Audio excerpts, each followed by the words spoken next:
Order! Order! You are an incorrigible delinquent at times. Behave yourself, man! So what if being American idiot? One nation controlled by the media. Information age of hysteria. It's going out to idiot America. I've just received a call from Secretary Clinton.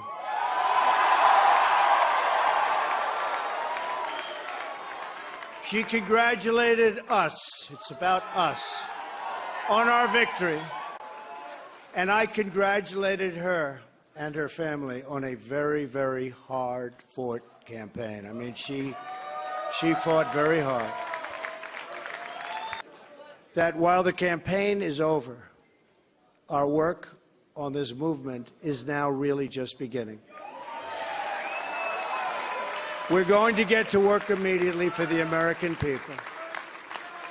And we're going to be doing a job that hopefully you will be so proud of your president. You'll be so proud. Again, it's my honor. It was an amazing evening. It's been an amazing 2-year period. And I love this country. Thank you. Thank you very much.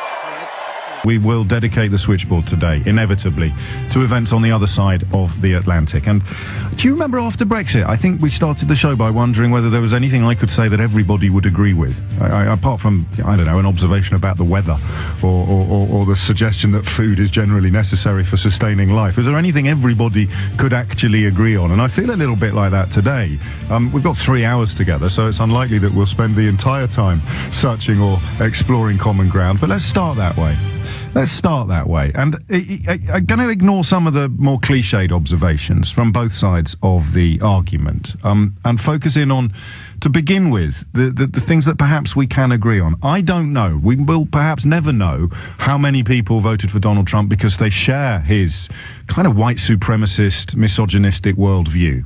But you can safely say that everybody who voted for him either shares it or was not sufficiently put off by it to change their voting intention. You think every time, don't you? Every 10 minutes at the moment, you think you found the perfect emblem, the perfect distillation of the situation. The idea of America's first black president handing over to a successor who was officially endorsed by the Ku Klux Klan seems to me to sum stuff up. This word that's emerged during some of the American analysis, white lash, as well. If you look at the numbers, it's hard to resist the conclusion that the color of people's skin in America influenced their vote more than almost anything either candidate said. Except, of course, that what Donald Trump said made white people think that he was somehow going to make their lives better. And that's the thing upon which I think we can probably all agree. People have voted because they are unsatisfied, dissatisfied, unhappy with their lot. And Donald Trump, people like me who fear him and what he represents, and people who like him perhaps and think that he's the second coming, can probably agree on the fact that he has sold them a message that making life worse for other people will somehow make life better for them. It's a message that's been very popular throughout history. It goes in cycles of between 50 to 100 years when someone comes forward and says to a dissatisfied population, making life worse for them will make life better for you. And that, I think, and I probably am already veering away from the notion of a theme that everybody can agree on. You might already disagree with that. The phone lines are open. I'll remind you of the number in a moment.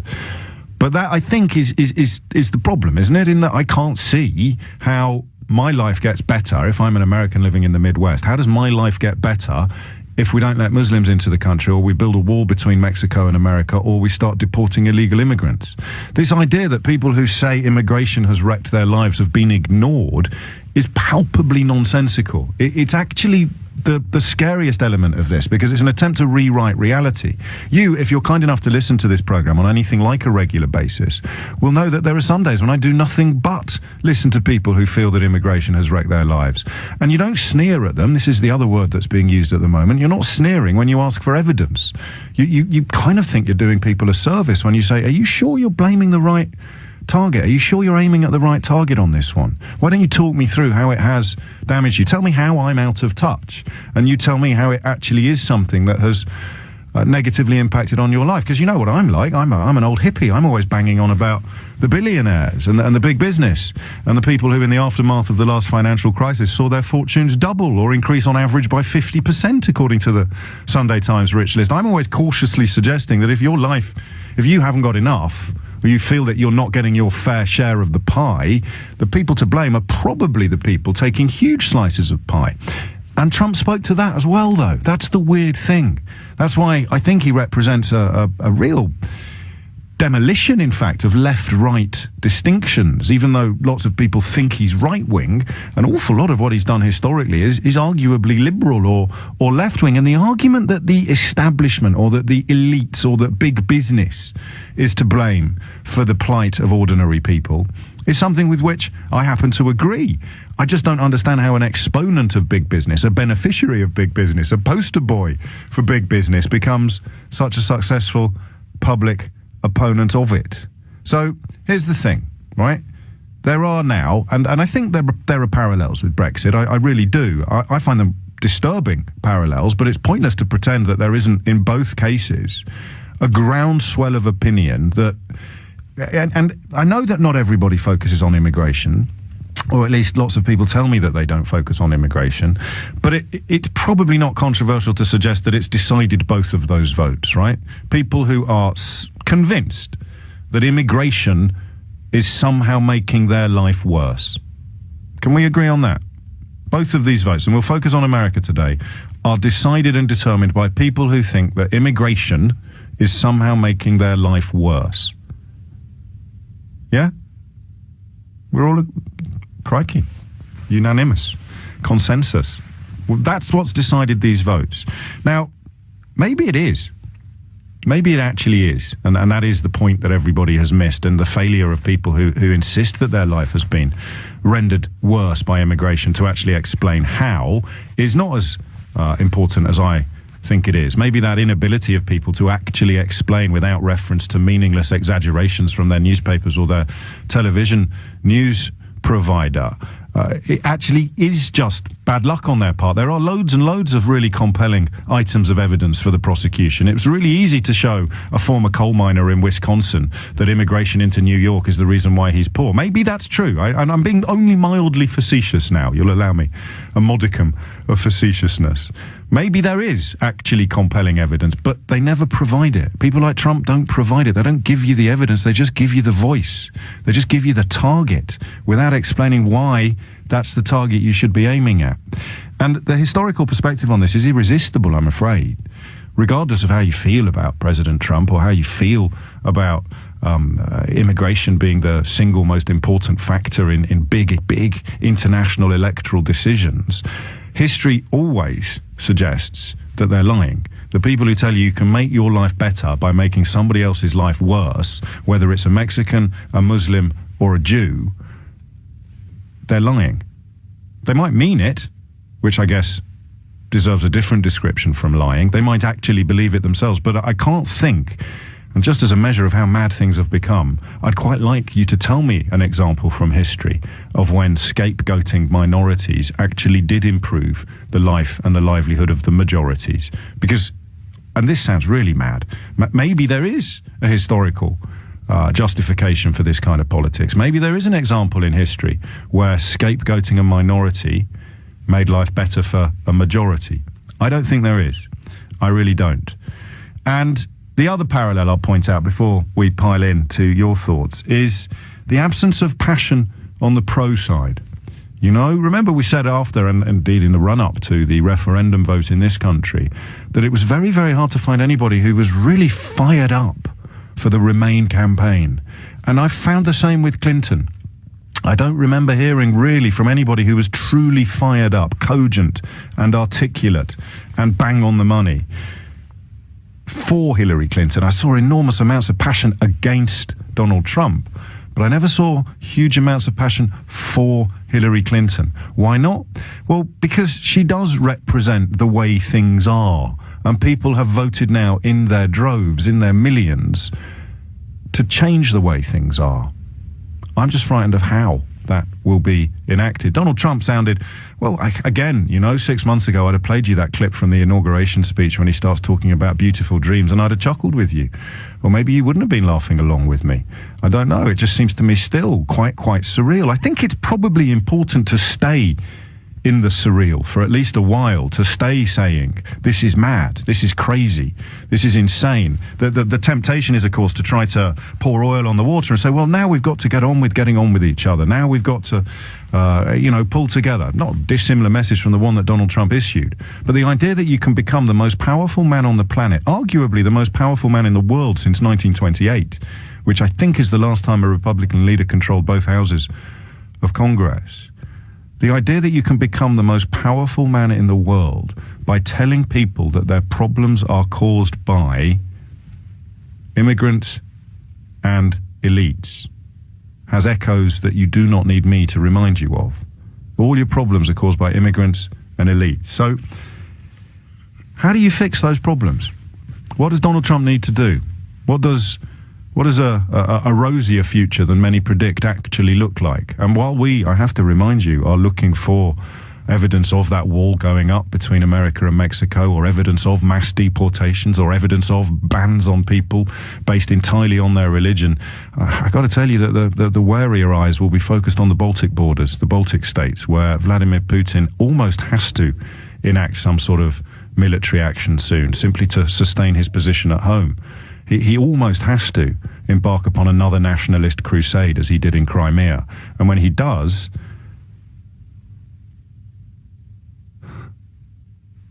you've got a president of America who doesn't really like NATO. Phone lines are open. I'll tell you what I'll do today. I'll only give you the number when there's a phone line free, all right? Because otherwise it's a bit like teasing you. I don't know how busy things will get. They're very, very busy now. It might not stay that way, but I want to hear your thoughts on what does Donald Trump need to do, and how do you address this notion that if people have been successfully persuaded that their problems are caused by immigration, but that's not true, how can that turn into anything but a bonfire? And do you know when it shifts? And Trump sums this up perfectly. Poor people often, or people who are struggling often, feel that the responsibility for their struggle lies with incomers, lies with new arrivals, lies with immigrants. There's a logic to it. There's certainly a plausibility to it, but it only becomes truly toxic when rich people start telling them that's the reason. When wealthy people start telling them that's the reason. When members of the elite start slagging off the elites and telling poorer people that the elites are responsible for their problems, or the foreigners, or both. And that's where we are now. When wealthy people, when middle class people, when rich people start telling poor people to blame immigrants for their problems, that's when trouble can really set in. And you might argue it already is. 16 minutes after 10 is the time. I've got one phone line free. If you want to grab it, you know what to do. 03456060973. And there it goes. We'll start with Paul in Hendon. After Paul, it could, of course, be you. Let's crack on with the calls. I've got so much to say to you, but to be honest, you don't get paid for providing me with therapy, so it's probably not fair to expect you to assume the position on a day like today. Let's see what Paul in Hendon has to say. Paul, what made you pick up the phone? Well, first of all, I'm happy for you to provide me with therapy at the moment. Look, what I would say is a couple of things. I wish that I believed this was all due to people feeling left behind economically by global forces, but I'm afraid I think it's far more sinister, and it points to a sinister character in people. I think people want to go back to the 1950s and 60s, and at a time when the white man ruled. I don't think it's a coincidence that this man followed Barack Obama. I think the black president was the last straw. But the same population voted for Barack Obama. I 100% agree with you, but 8 years of it has been too much. And also, I think there was far more apathy for the Republican Party 8 years ago and 4 years ago than there is today, and that's now transferred itself to the Democratic Party. I think, really, this is about base human primal instinct to survival. And I think when people see people who are different to them in any way, shape or form, they become suspicious and they become fearful.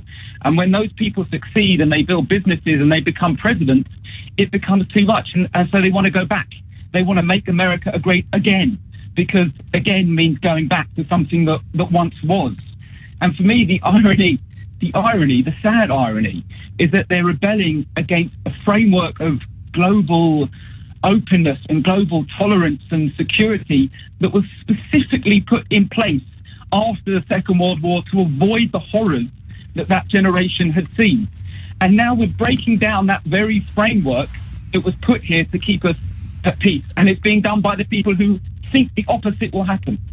And that's really, to me, the saddest. And you're right, Clinton and others, they represent that long line of people who created things the way that they have been for the last 70 years.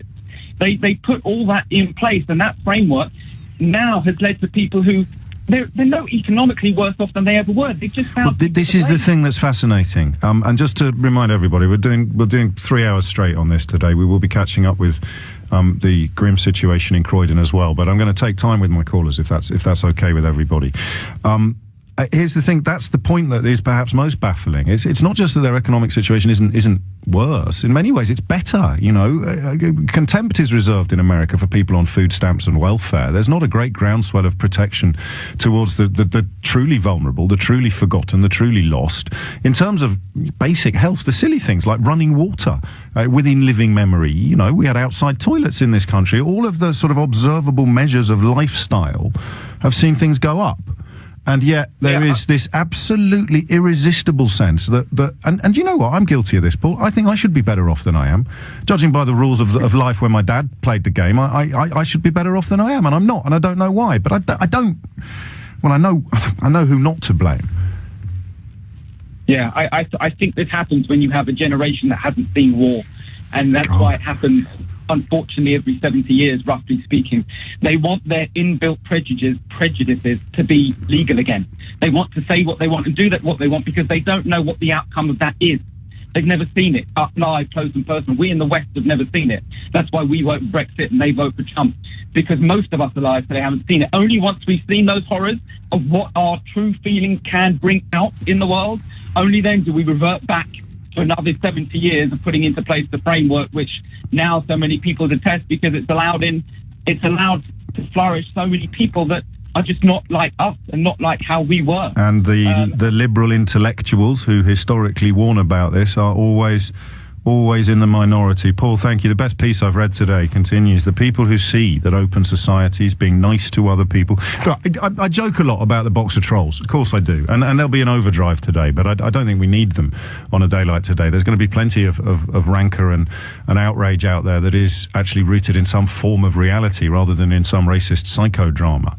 But here is the thing, right? That's my job. I get paid to deal with that. That's absolutely fine. So when I get the tweets and the texts and the emails coming in saying it's attitudes like mine that have created Donald Trump, I can shrug it off, but I take them on board as well. That has to be the next stage of the international debate. You have to say that the reason why there's been a massive rise in xenophobia and racism is because of the people who've been opposed to it. People like me. We are the reason why. Standing up and calling out contemptible attitudes, that's what creates contemptible attitudes, okay? It's not the people saying that it's good to be a white supremacist. It's not the people saying that it is, essentially acceptable to be racist. It's not the people saying we want our country back and then putting in the silent brackets from the darkies, from the foreigners, from the you-know-whats, the Jews, the Muslims, the immigrants, whoever it may be. We want our country back. It's not them that create these atmospheres. It's people like me who stand up and say that is wrong. That's just plain wrong. That's where the narrative goes now. And history, again, supports the notion that the people who see that open societies, that being nice to other people, that not being racist, not fighting wars is a better way to live, generally end up losing these fights. Why? Because we don't fight dirty. Because we are terrible at appealing to the populace. They are less violent, so they end up in prisons, camps, and graves. And that's what happens. And Paul's right. And then history, the cycle moves on. Everybody realizes how insane they've been for the last 10 or 15 years. They turn concentration camps into visitor attractions. They turn Anne Frank's loft into a tourist destination. And we all nod sagely about the lessons that we've learned. And then we elect Donald Trump president of America on a white supremacist, misogynist ticket.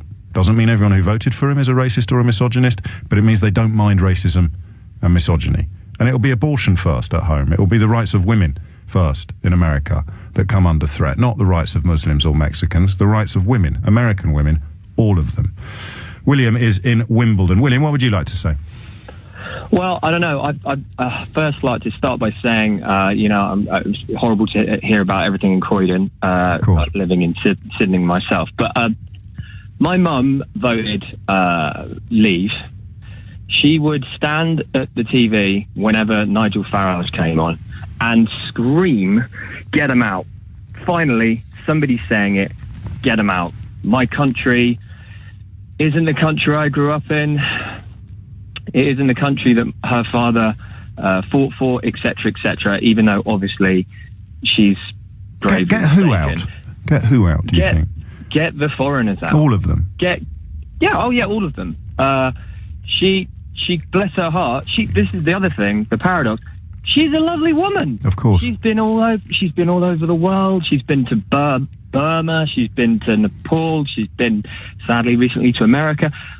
I'm a lefty liberal. I voted Liberal Democrat my whole life. My father did. He sadly died 15 years ago. I'm sorry. And I'm telling you right now, he would be spinning in his grave. He probably is, to be honest, about the American result. I don't know about my mum, but how he'd feel about my mother. But I think he'd be gravely concerned. And I think this is just. I saw Brexit happen. I went to Glastonbury. I was there.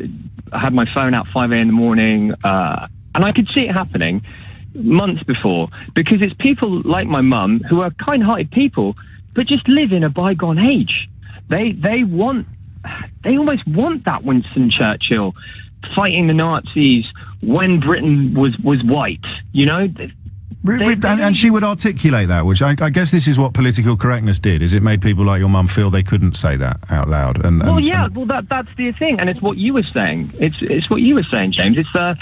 It's as soon as people like myself start going, well, actually, these are the facts, Mum, she goes, oh, well, it's almost like Stuart Lee, when Stuart Lee said, oh, you can prove anything with facts. One of my callers. That was one of my callers originally, actually, during a UKIP phone-in a few years ago. I don't know what came first, Stuart Lee or me, but yes, you can prove anything with facts, and that's what is so baffling to people like you and I. If you asked your mum, how will your life get better, Mum, if we get them all out, what would she say? Because this is where we go wrong, isn't it? We're looking for rational, evidence-based answers to that question, but it's all about, I just feel better if I don't see any brown faces when I look out of my front door. Well, this is it. She wouldn't have an answer. This is my point. She wouldn't, bless her heart, but she wouldn't have a clue. She'd just go, well, it'd just be, I guess, it'll be white again, and that'd be great, Yeah. I don't know why she's suddenly American. These are strange times. But that's the thing, and that's what I think is frightening, genuinely frightening, is what if they actually do it and nothing gets better? Then what happens to the rage and the fury? What if they actually do get them all out? What if they do build a wall? What if they do deport 11 million people? What if they ban all Muslims from America? How is the unemployed coal miner in Wisconsin, or the former car production worker now working in a 7-Eleven, how is their life going to improve? And then the focus moves to the elites, to globalization, to free trade, to all of these things that none of us really understand fully, but have historically just presumed are responsible for keeping the lights on and keeping the fires burning. How do you fix that stuff? Because historically, certainly in my lifetime, when you stand up and say the rich have got too much and should probably be paying more tax, you get shouted down by precisely the same people who think that Donald Trump is going to make them better off. And again, we're back to what William said. You can prove anything with facts. If you're looking for intellectual sustenance, something truly nourishing, then I've just tweeted an article by a historian I wasn't previously aware of, Tobias Stone, that is absolutely brilliant, but it's not going to cheer you up, I've got to tell you that. And it draws a lot on history and historical parallels and makes an awful lot of points that seem to be coming horribly, horribly true. And he wrote it in July, even though it sounds as if he wrote it this morning. It reads as if he wrote it this morning. It was actually written in July, not in response to the election of Donald Trump as American president. And just the things he paints, the pictures he paints, the lines he draws, how many people in the sort of second decade of the last century would have thought that the assassination of an obscure aristocrat, the Archduke Ferdinand, would somehow, not obscure, that's not fair, would somehow lead to World War I. He draws parallels with a lot of things that have gone on recently. Brexit, he writes, a group of angry people winning a fight easily inspires other groups of angry people to start a similar fight, empowered with the idea that they may win. That alone can trigger chain reactions. A nuclear explosion is not caused by one atom splitting, but by the impact of the first atom that splits, causing multiple atoms near it to split. So it's like Trump knew that when he talked about Brexit plus, plus, plus. The exponential increase in atom splitting, though, and their combined energy is, of course, the bomb. That's how World War I started, and it's how World War II ended.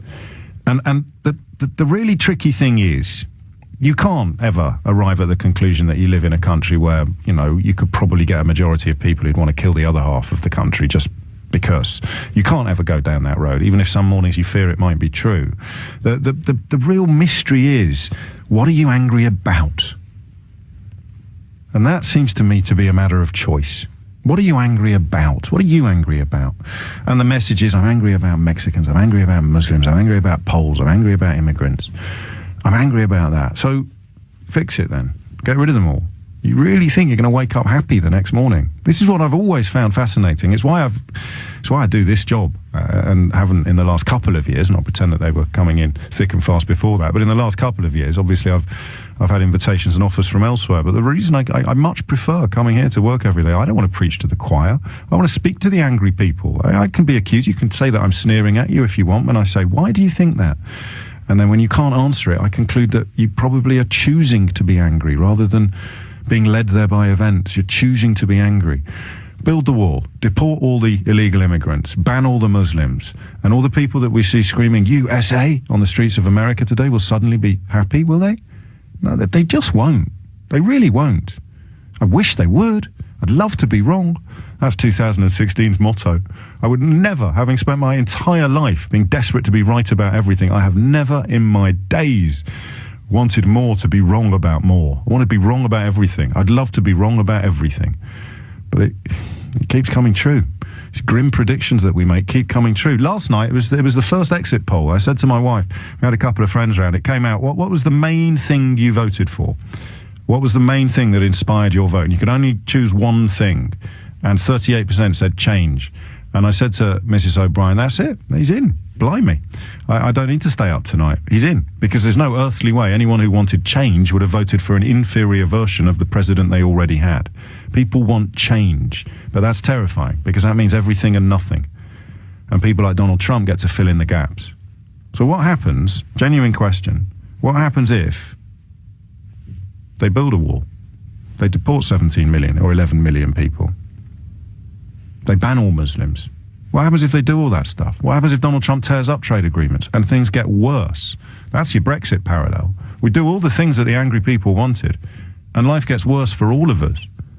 Then who do we blame? Who do we scapegoat next? Ronnie is in Finchley. Ronnie, cheer us up, mate. I'm not sure I'm going to do that. Look, I think ignoring the specifics of these two dreadful candidates, I think that the very concept of democracy itself in our modern societies is in crisis. Yes. And needs some sort of rethink.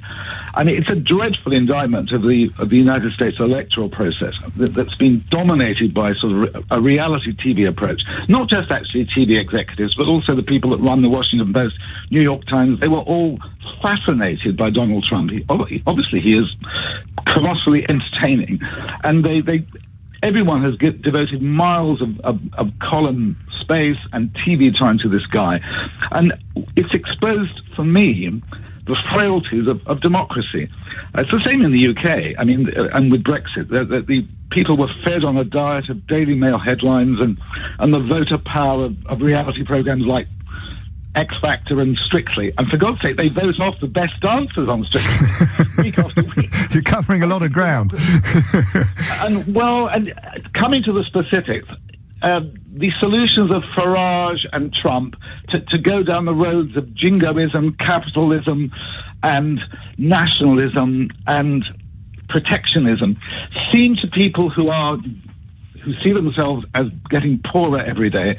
And there's a colossal disconnect between them and the professional political classes from which they feel But are you sure? alienated. Are you sure? Isn't it just a question of blame? Of course I'm not sure. Because, well, I keep mentioning Daily Express journalists because I used to be one, and that is probably of all the newspapers on sale in Britain, the one that goes further than the paper you mentioned in the whipping up of these sort of feelings. Yeah. And I know that my former colleagues on the Express haven't had a pay rise for years. I mean, genuinely for years. That's not a figure of speech, for years. And yet that is the kind of place that's putting out the notion that the reason why you're not as well off as you should be is because of immigration. The people writing it haven't had a pay rise for years. There's a disconnect, but I don't know who the elites are supposed to be. I don't know people who feel secure and special anymore. Job security doesn't really belong to anyone. Even doctors and teachers now get routinely maligned by the mob, by the sort of media. Right? Who's in the elite? Who's actually there? Who is it that wakes up in the morning and thinks the world is great and we need to carry on, I don't know, mugging poor people to stay rich? Look, my instincts and my sort of ideological stance have always been democratic, and I loathe myself when I hear myself questioning the very essence of democracy. But if you had a top job, James, a chief executive of an organization of which you were president, what would you do? Would you ask the janitors, the cleaners, the people in the typing pool, all the finance executives to raise their hands and vote for the person? No. You would very carefully appoint a board to make the appointments. You would draw up a list of criteria that candidates who apply in a coherent way on an application form have to meet, and then you would draw up a short list, and it would be done very, very responsibly. We seem, or not we, the United States electorate seem to me to have elected a man into the most powerful position in the free world on the basis of a TV-dominated reality show approach. Well, I can't argue with any of that, and yet I don't know if that makes you. I don't know if you're sneering now. I don't know if you're not listening. Are you not getting it? You don't understand.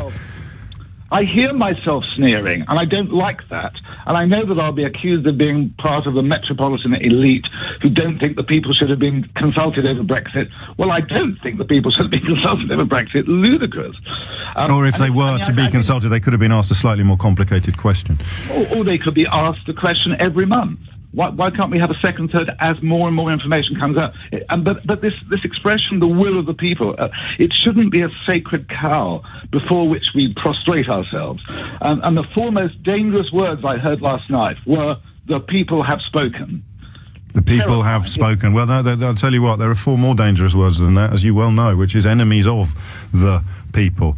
And I'd love to be wrong. And you know, just because there is this growing sense of confusion on one side, despair perhaps, versus just fury, inarticulate fury. And when I say inarticulate, I know that I'm being condescending, but then I say, explain to me what you're so furious about, and you can't. I'm just furious. I know that it's because of foreigners. I know it's because of immigration. So here's one scenario in this piece by Tobias Stone. A divided Europe. Right, we're heading towards that. Next election is in France. You could soon have leaders of France, Hungary, Poland, Slovakia, and others, all pro-Russia, all pro-Putin, and anti-EU, okay? So they overrule any calls for sanctions or a military response when Russia moves into Latvia, for example. Peacekeeping forces it'll be, supporting local partisans, aid lorries arriving in Latvia. You think I'm making this up? They've already done it in Georgia and in Ukraine, okay? So he annexes eastern Latvia, just as he annexed eastern Ukraine. Similar sized populations. It's a brilliant piece, this. You must read it. I've tweeted it from my Mr. James OB account. So he moves into Latvia because you've got pro-Putin leaders in France, Hungary, Poland, Slovakia, and elsewhere, possibly even America. The calls for sanctions and a military response to that is overruled. NATO, slow to respond. Trump doesn't want America involved. Large part of Europe, indifferent. Russia, of course, responds to this lack of resistance by moving further into Latvia, then into eastern Estonia, then into Lithuania. Baltic states declare war on Russia, start to retaliate because they've been invaded, so they have no choice. Half of Europe sides with them, a few countries stay out of it, a few side with Russia. What does ISIS do? Where does Turkey go? Who uses a nuclear weapon first? And this will end up, by historians 100 years hence, being explained by stupid posters talking about breaking points and ludicrous journalism, claiming that everybody born in a country other than this one must somehow be taking the mickey, swinging the lead, stealing our biscuits, and, I don't know, co-opting our women. That's what it will look like to historians of the future. But listen, that sounds apocalyptic. that's kind of where historians lead us. That's why they say that those who never learn from history are condemned forever to repeat it. If you think you can cheer me up, do so. 0345 6060973. Problem is, you can tweet me all the abuse you want on text or tweet or email. But in answer to my questions, if you're just showing me inarticulate rage and hate, you're actually proving me right. This is the big secret I've never told you before about the box of trolls. Why do I like it so much? Because every single day it proves me right. You don't have any arguments, you just have rage.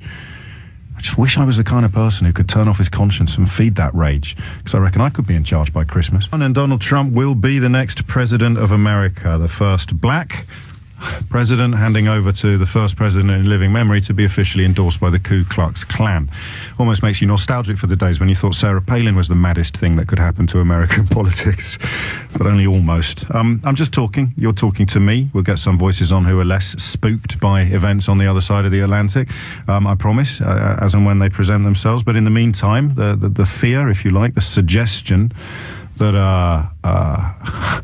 this is a vote like Brexit, built in large part, maybe not entirely. People keep telling me it's not entirely that. There's lots of other reasons why they voted. But in large part, it seems, you wouldn't have got over the wire without being successfully persuaded that immigration is ruining your life. And it just isn't. That's not the reason. Needed an outsider. Look at Bernie Sanders. How many people who liked Trump liked Bernie Sanders, who didn't sell an anti-immigration line, who didn't say it was all the fault? He just focused on the big business, on the vested interest, on the unfairness of society. And he couldn't quite cut the mustard, you see, even on a Democratic ticket. He couldn't quite. It's the difference between make the rich pay more tax, or organising the workplace, go on strike to get a pay deal. All of these things that are essentially left-wing, Donald Trump has invigorated. Donald Trump has kind of given voice to, but it would never have been allowed enough voice to win an election without the scapegoating thrown in as well. So the idea that the Democrats elected as their candidate the ultimate insider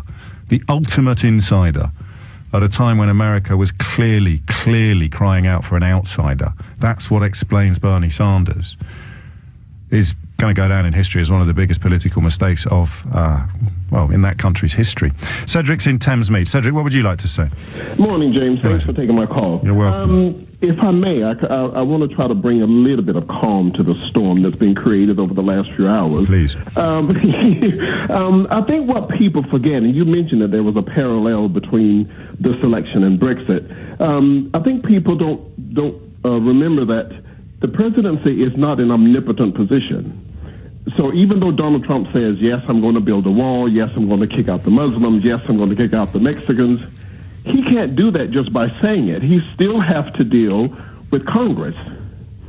So a lot of, if you remember, a lot of the Republicans don't really agree with a lot of his policies. Isn't it more tribal than that when you actually have someone from the same party in the White House? Isn't it? Because you're suggesting, or you're raising the prospect of Republicans in either house voting against a Republican president. Is that really a thing? Is that plausible? Well, look at kind of the same thing. Is it when you look at Obama? Now, when he took over, it was a Republican Congress, so it was difficult for him to get any of his issues passed. Well, the same thing could happen with Trump within his own party, because even when he was running, a lot of the constituents weren't really behind him. If you know, some of them kind of pulled away from him, didn't even want to be associated with him within the Republican Party. And it was interesting. I was listening to CNN this morning, watching the results come in. And one thing that they said that I picked up on was the majority of Trump votes came from uneducated white Americans. Or not non-college degree. They'd probably object to being described as uneducated. He did pretty well among white people with college degrees, though. I have to tell you, Cedric, and the breakdown, the really brutal breakdown, is on colour, not on education, not on college degrees. They mentioned that this morning, and I thought, 52% of white women voted for him. Well, on CNN, they said that there was a big difference between the uneducated, meaning the ones that didn't go to uni, the ones that went to uni and the ones that didn't, that the majority of the ones that went to uni didn't agree with him and didn't vote for him, which I thought was interesting. It was the same with all of these sort of movements, these populist movements over the years. I thought you were going to cheer us up because all. but what I'm saying is, I don't think that a lot of things that he's promising are going to. But that's not what I'm worried about. I'm not worried about whether or not he can deliver his policies or not. I'm worried about the fact that if he doesn't, where does the rage go? And even if he does, where does the rage go? Well, I think what happens is if he doesn't do what he says he's going to do, they're going to turn on him just as quick as they turned on Hillary, because he, they won't. They don't turn on their. They never. However bad Brexit gets, do you think that the really arch supporters of it are ever going to turn on the leaders? Are ever going to admit that they were wrong? Yeah, but see, in the U.S., though, it's not the 1930s and 40s. So, for example, blacks, they're not going to go anywhere. The Mexicans aren't going to go anywhere. They don't run scared anymore because this isn't 1930s. I just hope you're right. I mean, the chants that I heard played, I think, on the streets of D.C., actually, with the gathering crowds outside the White House squaring up to each other. We hate Muslims. We hate blacks. We've got our great country back. But I can promise you, blacks aren't running scared. Mexicans aren't running scared. Look at how. So the silver lining, the light at the end of the tunnel, might be a massive race war in America. Well, I don't think it'll be a race war. I think there will be a lot of protests. I mean, they've already started protesting. I think there were some people standing outside of Trump Towers. To be as a matter of fact, I honestly don't think it's going to be as bad as we think it's going to be, because I believe that there's more good in the world than bad. And I think even some of those Republicans, a lot of them really don't believe in what he stands for. And I don't think they will. And again, for the 17th time in this conversation, I will say that I hope that you're right, Cedric. Unfortunately, if they don't believe in anything, which seems to me to be increasingly the case with many politicians, it's all about they believe in themselves and their own advancement. There's no such thing as a platform or a principle for so many of them. It's why they can say one thing on a Monday and do the precise opposite on a Tuesday. Then what moves into that vacuum? I don't know. And again, I mean, coming up to 11 o'clock, we're staying with this till 1, I promise you. Grim news as well coming from Croydon. More on that in the news headlines in a couple of minutes' time. And I've said I'm not going to spend overly long in the box of trolls today, but this idea that it's just like Brexit and you're loving it because I'm so disturbed by it and so worried by it. If you're the people that listen to my programme more closely and more passionately than anyone else, some of you have even got little bingo cards, so you can pick off my choicest phrases. I love it. It's incredibly flattering. But you know what my politics are. My politics are all about worrying that people who've got less than me are going to get stiffed. So how can you be enjoying my discomfort? If my discomfort is built upon a belief that the vote to leave the European referendum and putting Donald Trump into the White House is probably going to make life worse for everybody, then the less you've got, the worse that news should be. And okay, call me all the names you want on the planet. Call me all the names under the sun. What is it that you think I'm miserable about? You think I'm only worried about the victims of racism, don't you? Is that what it is? That's why I hate this. Because the victims of racism are going to get a kicking. And that's what I'm unhappy about. Well, yeah, you're right. I'm very unhappy about that. But that kicking will be physical. Yours will be metaphorical. Just look at what the pound in your pocket is worth now. How can you say, I really enjoy how sad James O'Brien is about the fact that I'm worse off? I really enjoy the fact that James O'Brien is worried that there might be violence on the streets of America and Britain. I'm worried because you might be caught up in it. I'm really happy. I'm loving this show. Dry your eyes, mate.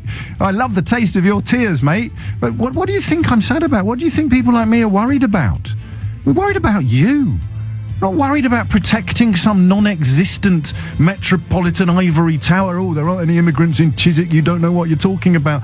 I'm worried about you being fed lies and nonsense to such a degree that eventually either you choke on it or you come out swinging. And when you come out swinging, they swing back. Listening to James O'Brien on at LBC as we continue to process the most remarkable political news in, well, do you know, just be careful what you wish for. I've always really liked the word epochal, E-P-O-C-H-A-L, but you can't ever really use it unless you're writing history essays. This is epochal. This is huge. This defines an age, defines an era. Donald Trump is president of America. And if you need an illustration, a distillation of the confusion on both sides, even people cheering him to the rafters today. How do you react to the news that he just stood up and said that he needs to be a president for all people? He needs to unite everybody. He's got elected on the back of blaming all the usual ancient targets of hatred. And his first words as president, hey, we've all got to get along. So when was he lying? When he wanted your vote or when he got it? It's just insane. Can we actually hear that again? Have we got that? Because I don't think I imagined it, did I? Let's have a little listen to some of that. And maybe the bit about dreaming as well. The bit about dreaming. I mean, it's a little surreal, but more just that line about why everybody needs to he gets elected on the back of essentially dividing a nation. If you look at the colour breakdown, it's incredible. And yet his first words as president are all about everybody getting along with each other. I certainly hope he was lying when he sought the votes and is now telling the truth now that he's got them. But I don't think I'll be breathing out just yet. 4 minutes after 11 is the time. Apologies if you're trying and failing to get through, and apologies if you're emailing or texting. I'm kind of nailing on the phones first and foremost, maybe some tweets, but also some other ways of getting in touch that I kind of don't really need at the moment. But that's not fair, is it? Because not everyone can ring in. I'll try and have a look at as much of that as I can. That little diatribe I went on at the end of the last hour, it's really important, that, because, I accept when you do something like this for a living, you take as many brickbats some days as you do bouquets, but it's the truth. Like my politics, whether we're talking about firefighters, whether we're talking about doctors, whether we're talking about black cab drivers, whether we're talking about teachers, whether we're talking about the unemployed, the users of food banks, the victims of austerity, however long you've listened to this program, very, very little of what I stand for actually benefits me. I'm even in favour of higher taxes for people that earn what I earn. I voted for higher taxes for people who earn what I earn. So when I sit here and tell you that I'm worried, it's not on my behalf. I'm not trying to protect. I would pay more tax to spread the wealth around. I'm a huge exponent of the idea that the boss of a company should not earn more than 25 times more than what the most poorly paid person in that company earns. And if globalization is really the reason why we're not as well off as we should be, then the way to address that, surely, is to share around the money we have got a little better. But that makes you a mad lefty until it's your turn to need sticking up for. And that just confuses me, to be honest, more than anything else. And it's why when I suggest that there is nothing there but inarticulate rage, and then you bombard me with inarticulate rage, I kind of think you might be missing the point. But keep it coming. Donnie's in Edinburgh. Donnie, it's good news. Come on, make it sound like good news. Absolutely not, O'Brien. I am ecstatic that... yeah, that's what I said. I said make it sound like good news. No way. Donald Trump is the last hope we have for the world. And thank goodness, I wept tears of joy when that man was elected this morning. You talk about rights. I'm just going to introduce you briefly with some breaking news. Police have just confirmed that there has been some, I quote, loss of life in that tram crash in Croydon in South London. 2 carriages derailed in a tunnel earlier this morning. We knew that there were casualties. Over 50 was the last figure, and now we're hearing that there has been some loss of life, and I think 2 people are still trapped in the wreckage of that train. More on that as and when the situation develops. 7 minutes after 11 is the time. Sorry to interrupt you, Donnie. Carry on. First of all, my deepest commiserations to the people in that accident, of course. But continuing on, you talk about rights. Your very opening gambit this morning was he's going to go after abortion rights now, without actually acknowledging the obscenity of aborting your baby. What about the rights of the baby? So you agree with me? No, I do not. He is going to change that legislation. If he stops it... Well, you cross about. You're agreeing with me. I said he was, and you want him to. Yes, but you said it in a manner that as if you objected to it. No, also... Well, that's because I think women should decide what happens to their bodies, not you. But it's not their bodies, it's someone else's body. All right, okay. Well, let's disagree on that then. You carry on with other reasons to be cheerful. You talked about inner rage. Yes, I am filled with rage. I know. But I am not filled with rage for the reasons you think. For the past 8 years, I have been filled with rage because of this demonic, despotic, satanic dynasty that is the Obamas and the Clintons, who have utterly destroyed the American family. The proper conservative... I have to warn you, Donnie, just in the interest of openness, a lot of people now will be, in fact, I could probably read you a couple, they'll be claiming that we deliberately filter our calls to put on people who sound a bit mad, and we deliberately don't let anyone on who can make a cogent argument, and it's all very carefully filtered. I just want to clarify, A, that is not the case here, and B, I'm quite insulted on your behalf. I don't care. Well, actually, this is the first time I've ever called you, and I waited about an hour, but I don't mind. Yeah. Demonic, despotic dynasty, the Obamas and the Clintons. The corrupt Clintons, Hillary Clinton has never produced a thing in her life. A family who have made billions from Saudi money, money from the media, whereas Trump at least has earned his money, at least he produces something. Everything that can come from Trump can only be good. The Clintons, the Obamas have obliterated the American ethic entirely. How did they do that? How did they do that? And also, while you're at it, why are Obama's approval ratings 57% at the moment? I don't care. That's young people. Okay. Do you know something, James? A few things. Not as much as you, though, Donny. James, listen, I wouldn't give young people the vote. They're too stupid to vote. That's it. You don't have any wisdom about you until you're in your 30s, almost 40 for this generation. Young people should not be given the vote. You know, I'll tell you what to do. Yes. Go and look at some footage of a rapper called JC and Beyonce just recently. They spewed the most hateful filth I have ever heard on stage. And guess what? Hillary Clinton came on amid great cheers. This is the woman that you would have as president. A woman who embraces rap stars who are the very antithesis of everything that is right in the family. And you would rather she was president. And you dare to call Donald Trump the Antichrist. Whatever he is. Hey? I think you're the one using the religious imagery, but if you want to talk about family values, how do you feel about Donald Trump saying that he'd probably date his own daughter if he wasn't her father? That is tongue-in-cheek remarks. That means nothing. I don't care what he did. But rappers preach the gospel from the stage. When Donald Trump says that he'd date his own daughter if they weren't related, that's tongue-in-cheek. Rappers didn't say that. Rappers... Go on, I'll tell you what, go on. Sorry, I've really enjoyed listening to you, and I think you should probably go and have a little lie down now. Yeah, well, we'll go and have a lie down, and I'll rest the sleep. I'll rest the sleep of the innocent. Yes, you have the sleep of the innocent. Are you being tongue-in-cheek now, or is that a real person? Someone proper is in power now. Someone good, someone right is in power now. The nightmare has ended. There you go. That's better, isn't it? It's not till January. You do not... Oh, no, I shouldn't tell him that, should I? You know it's not until January. The despotic, demonic dynasty is still there until January. Yes, and I will enjoy this holiday honeymoon period while it lasts. Good. God bless, Donny. God bless. 11 minutes after 11, Irony just died. You're listening to James O'Brien on LBC, and listen, I know that if that guy speaks, if you're on the same side of the argument as that guy, you're going to be a little unhappy that he's the one currently articulating the reasons to be cheerful. So feel free to step in to the void. Does that put things in perspective, or would that be an inappropriate phrase to use?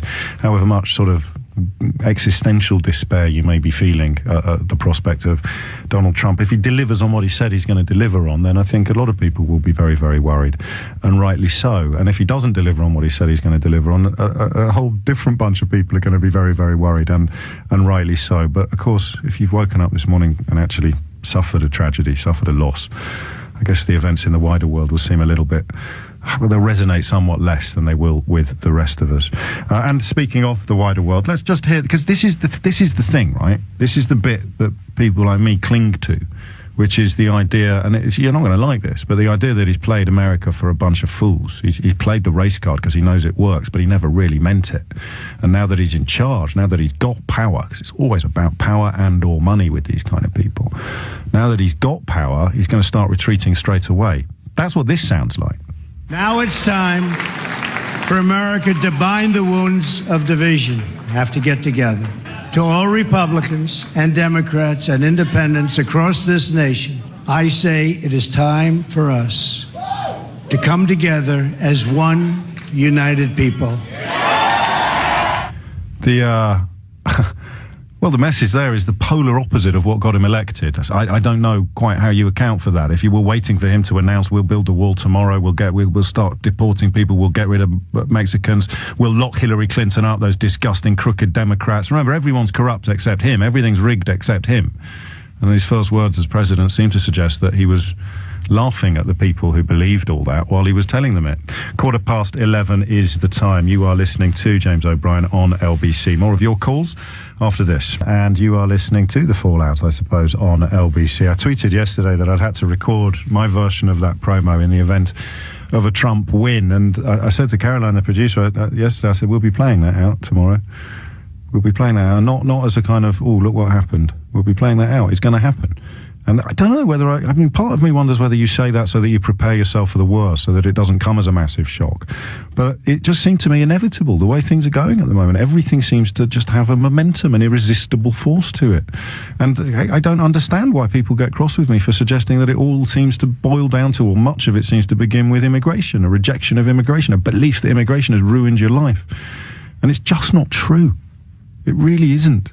But how do you get the genie back in the bottle? I don't think Donald Trump can do it, although, frankly, it's fair to say he's taken everybody by surprise so far this year. The number you need is 0345 6060 973. I'm not really asking specific questions. I'm just sort of throwing it all out there and enjoying listening to you talk to me. Rianne is in Cardiff. Rianne, what would you like to say? I'm terrified right now. Why? I've got friends in America. I've got a lot of friends in America, and most of them are gay or lesbian or bisexual or transgender, and this is a man who, his running mate he believes in gay conversion therapy. He believes that that you can have the gayness electrocuted out of you. Yes. Yeah. He'll be vice president in January. Yeah, this is going to be the vice president, and Trump is just intolerant white supremacist, and there's no reason for him to have been elected, other than the fact that there are a lot of people in America who now think that it's okay to hate everyone who isn't white or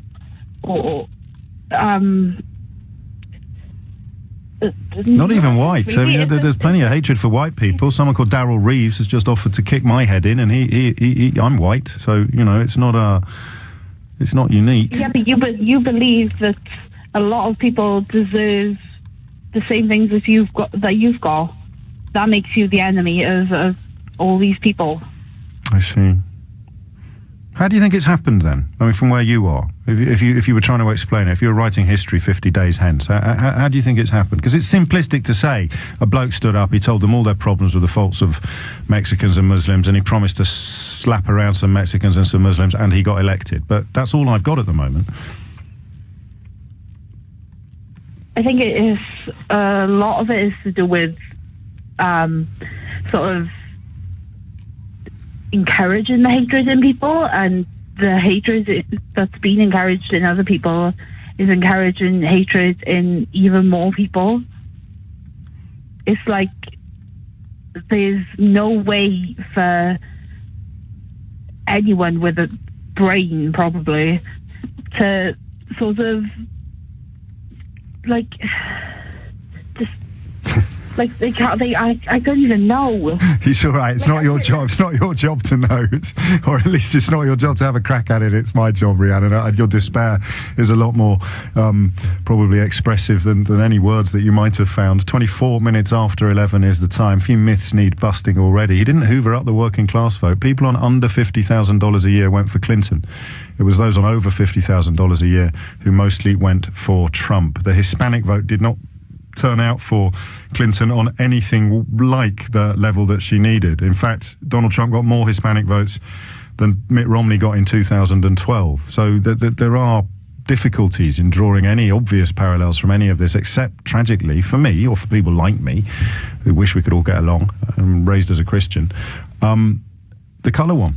The colour one was the big one. The big breakdown is on colour. 0345 6060 973 is the number you need. Trevor is in Diss in Norfolk. Trevor, what would you like to say? A bit of therapy, I'm afraid, James. Go on, Trevor. I also was in Glastonbury on the day after the referendum, and I stayed up all night watching the results last night, but it didn't make it any better.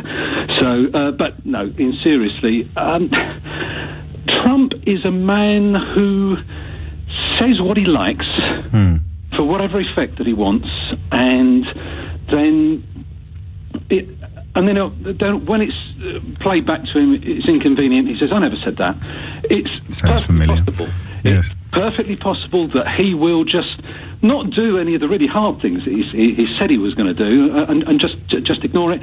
He could just easily, sort of, blame the corrupt Senate and Congress, perhaps, for not, He'll probably find somebody else to blame. I wonder if he can be bothered. I think he might just enjoy being president. Yes, and being popular. exactly. Just sort of sit there with a big cigar. He doesn't actually give a hoot about anybody. He's got the big gig. It was all about him, and now he's got it.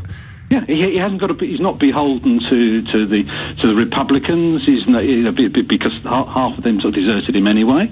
He's not beholden to anybody. He's just it. Hopefully, he'll just enjoy doing it and won't actually notice that he hasn't actually done anything. But that's the light at the end of that's the positive reading of it. The problem is that what about the people who voted for him? If he doesn't build a wall, if he doesn't start deporting people by the millions, if he doesn't start banning people from the country based on their religion, then you find out how many of them there were, how many people were holding their nose while voting for Trump, and how many people were breathing in deeply all the toxic fumes of his rhetoric. Yeah. That's the worry, and I can just sort of, I can just hope on that one. To be honest, I don't. Can I just say one further thing? Of course. You had a guy on just a few minutes ago from Scotland, having a bit of a sort of a religious rant. Donny. I'm a Christian. Yes. Me too. And I think it's time people stood up and said that and remembered what it means. I really wonder whether he's reading the same Bible as me. I just don't recognise this thing. I've summarised it as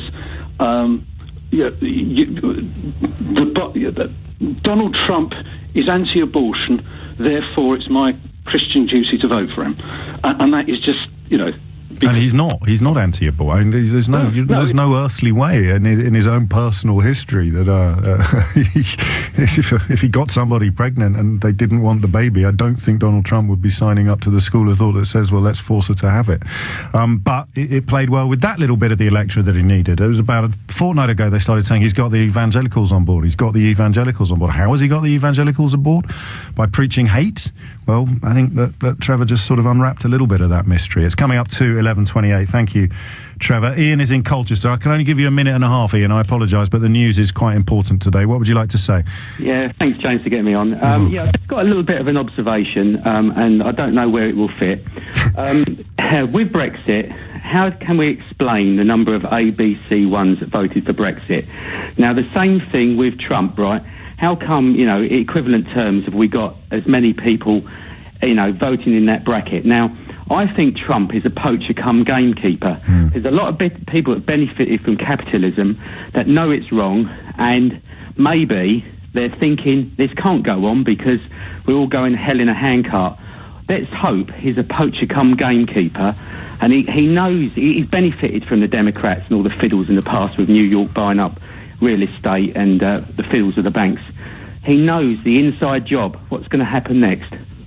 And so he's going to undo the mechanics of his own fortune. He's going to undo the things that allowed him to be the man he has become. Right, will you explain then why, it's this Turkey's vote for Christmas, right? Why have ABC1s voted in Brexit for that same reason? I just don't understand it, right?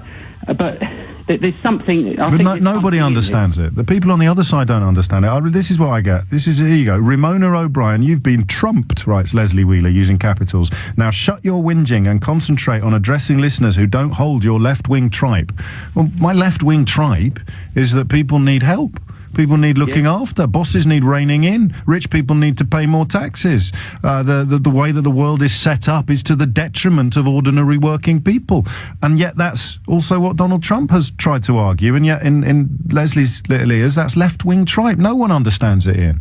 I guess that's what... No, I understand, but surely, right, if you know the inside job and you are a poacher and you go to the other side, aren't you going to be able to make a shake-up of the actual political system? And I accept that he's got no experience of politics, but you know, if running casinos or building hotels is the way to bring America greatness back again, then yeah, he's the man. I hope you're right. I hope everybody is right when they come with their optimism and their rose-tinted spectacles. I have never in my life, I'm going to get tired of saying this, it's the epitaph for 2016. I've got 2 epitaphs for 2016. Great for the career, not so good for the soul is one of them. And the other one is, I have never in my life wished so fervently to be wrong. But I keep being right as we continue to pick over the carcass of the American presidential election. Let me invite one of my favourite carrion crows onto the programme now. Simon Marks has been covering events with customary aplomb. It's the morning after the night before for you, Simon. It is the morning after the night before, or you could argue, James, that it is a new dawn here in Washington, D.C., and it is quite literally a new dawn. I am still in our broadcast position directly overlooking the White House, and on a drizzly morning, the sun is slowly coming up over the city. The lights have gone on at the White House over the course of the last hour or so since I got up and dared peek out of the window and realized that no, it wasn't a dream. It did all actually happen. And look, I mean, the picking over of this, the recriminations after all of this, particularly for the Democrats, I think is going to be long and is going to be very intense. Let me just give you some of the reactions that I've been hearing. First of all, I've received an email in the last hour or so by a former top senior Bush administration official in the government of George W. Bush, who was not backing Donald Trump, who has sent me an email that simply reads, "A second day that will live in infamy." The first day, of course, that lives in infamy being the attack on Pearl Harbor back during the Second World War. Deeply, deeply depressed about what has happened. And within the Democratic Party, the recriminations have begun. Someone I know who has worked with both Clintons and still occasionally works with both Clintons has sent me a series of text messages. "It is our party's fault. We let her bully us into clearing the field for her. She was a deeply flawed candidate, totally out of touch with the electorate. I am furious not at Trump, but at my party for allowing this to happen," he writes. And what did he allow to happen? What did she rather allow to happen? A situation in which Donald Trump will succeed Barack Obama in the Oval Office next January, pledged to overturn virtually everything that Barack Obama views as the principal planks of his political legacy. It must be a nightmare behind those white walls that I'm gazing down at the moment. And the other thing that's been unleashed here is a Donald Trump who just 24 hours after he was calling Hillary Clinton a crook, a criminal, corrupt, she shouldn't be allowed anywhere near the Oval Office, found himself addressing that gathering at the Hilton Hotel in Midtown Manhattan, paying tribute to her public service, and after all the violent and bigoted rhetoric that he had used on the campaign trail for month after month after month, actually suggesting to the American people that they now should rally around and unite around him. Take a listen. At the same time, we will get along with all other nations willing to get along with us. We will be. We'll have great relationships. We expect to have great relationships. No dream is too big. No challenge is too great. Nothing we want for our future is beyond our reach. America will no longer settle for anything less than the best. We must reclaim our country's destiny and dream big and bold and daring. We have to do that. We're going to dream of things for our country, and beautiful things and successful things once again. Donald Trump speaking last night after it became apparent that he had won this race. Hillary Clinton had telephoned him to concede. We haven't heard from her yet. We think we'll be hearing from her during the course of the next few hours. An absolute body blow for her and her top campaign aides. And, you know, to give Donald Trump his due, whatever you think of his politics, whatever you think of the way in which he carried himself on the campaign trail, this is a man who saw what no conventional political analyst in Washington, D.C. saw from the moment he entered this presidential race 16, 17 months ago until last night. He saw the visceral fury in the Rust Belt states, in some of those key battleground states, with what he argues is the exporting overseas of American jobs and opportunity, and he understood that there was a political opening there for him that most conventional political analysts denied existed. It is, in stark political terms, James, an absolutely astonishing achievement. It certainly is. Do you think he has any red meat to throw those people, though? Well, once he's in power, well, I mean, how do you reverse the 20th century? Look, I mean, I think he's got a whole series of difficulties. First of all, he's got to think about appointing a cabinet, and there are so many prominent Republicans with experience in government who want nothing to do with him that it's going to be very interesting to see. There was talk last night of Newt Gingrich, the former Speaker of the House of Representatives, as the next Secretary of State, of Rudy Giuliani, the former mayor of New York, becoming the country's next Attorney General. I mean, his bench has not been wide or deep. He's got, you know, a handful of people at this point to choose between. So the Republicans will have to start figuring out how they're going to fill all of those key government positions. How is he going to bridge the divide that exists between him and Republicans on Capitol Hill? On paper, he's in a magnificent position. He's going to become a Republican president with majorities in the House of Representatives and the Senate. He's going to be able, pretty much, as long as he can find comity with those Republicans on Capitol Hill, to do whatever he wants. But your question goes to the heart of the matter. Does he have a detailed plan? We never really heard it. I mean, the plan, the slogan, was great. Make America great again. It's a great plan. It's a brilliant plan. It's going to be beautiful. It's the best plan. It's a beautiful plan. I suppose we have to stop laughing now, Simon Marks. No, because seriously, I mean, what does it mean to say you're going to make America great again?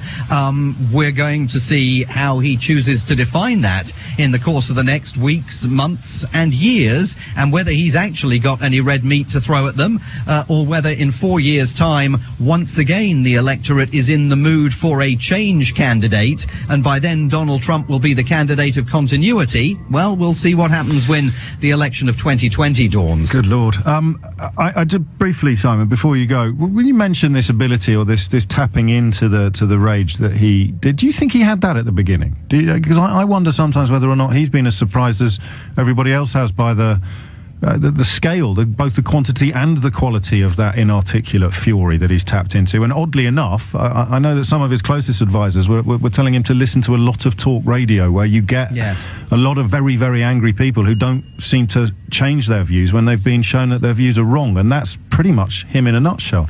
I think this was a two-phase election for Donald Trump. I think when he got in, it wasn't really a serious bid to become president of the United States. He thought it was going to be a good bit of branding, and I think he genuinely saw something else that the rest of us didn't see, that this country was ready for its political process, its electoral process, to be turned into the political equivalent of a reality TV show. And that he accomplished with the willing complicity of the major media outlets in this country. The television networks in this country gave Donald Trump an absolutely free ride because he was good for ratings. Les Moonves, he's box office. Yeah. Les Moonves, the chairman of CBS, said during the primary campaign, Donald Trump, may be dreadful for America, but he's great for CBS. That allowed him then to eclipse the competitors that he faced in the primary field.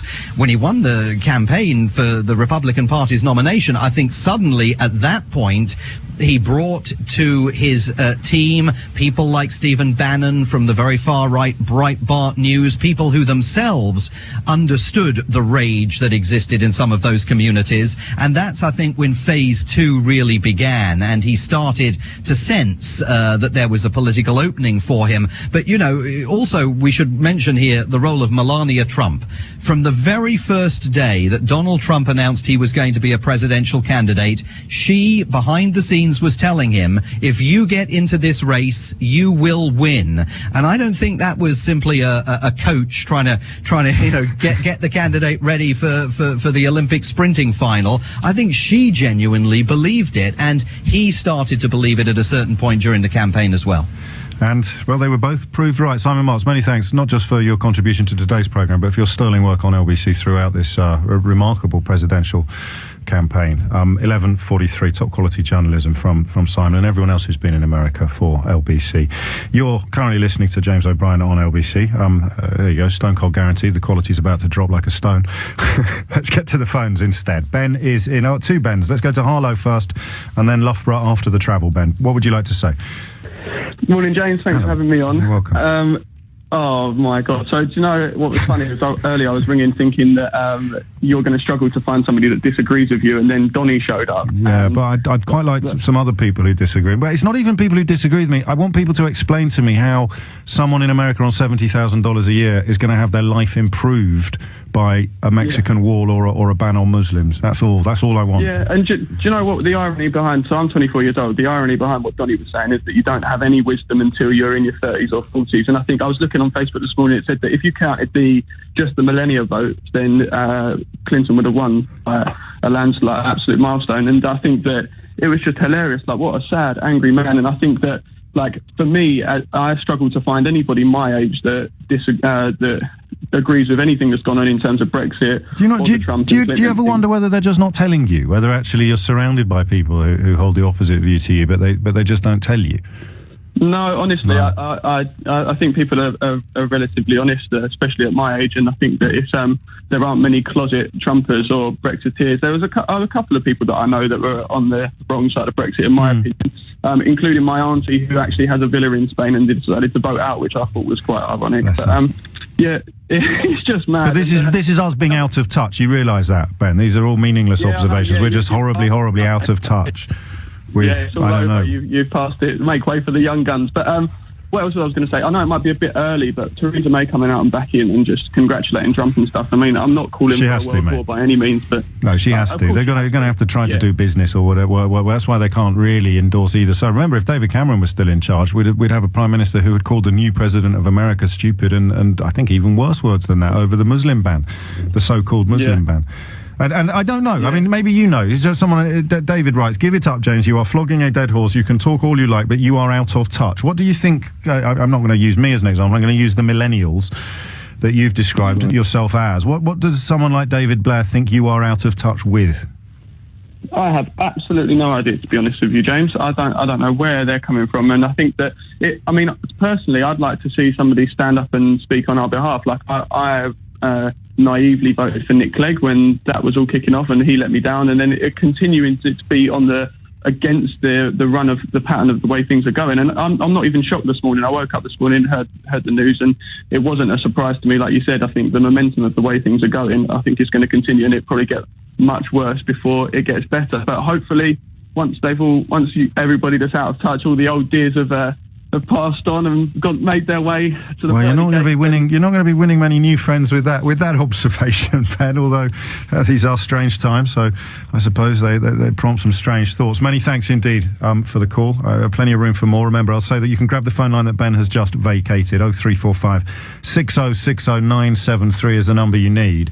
And that, let's do that. Let's use David's tweet to me, not to the millennials. I'm not a millennial. I'm 44, 45 soon. God forbid.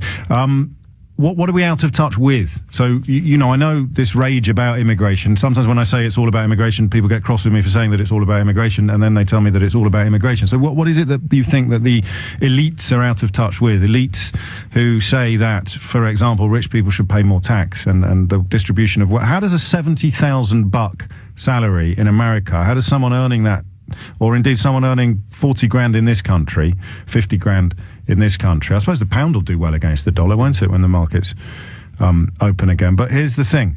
How does their life get better?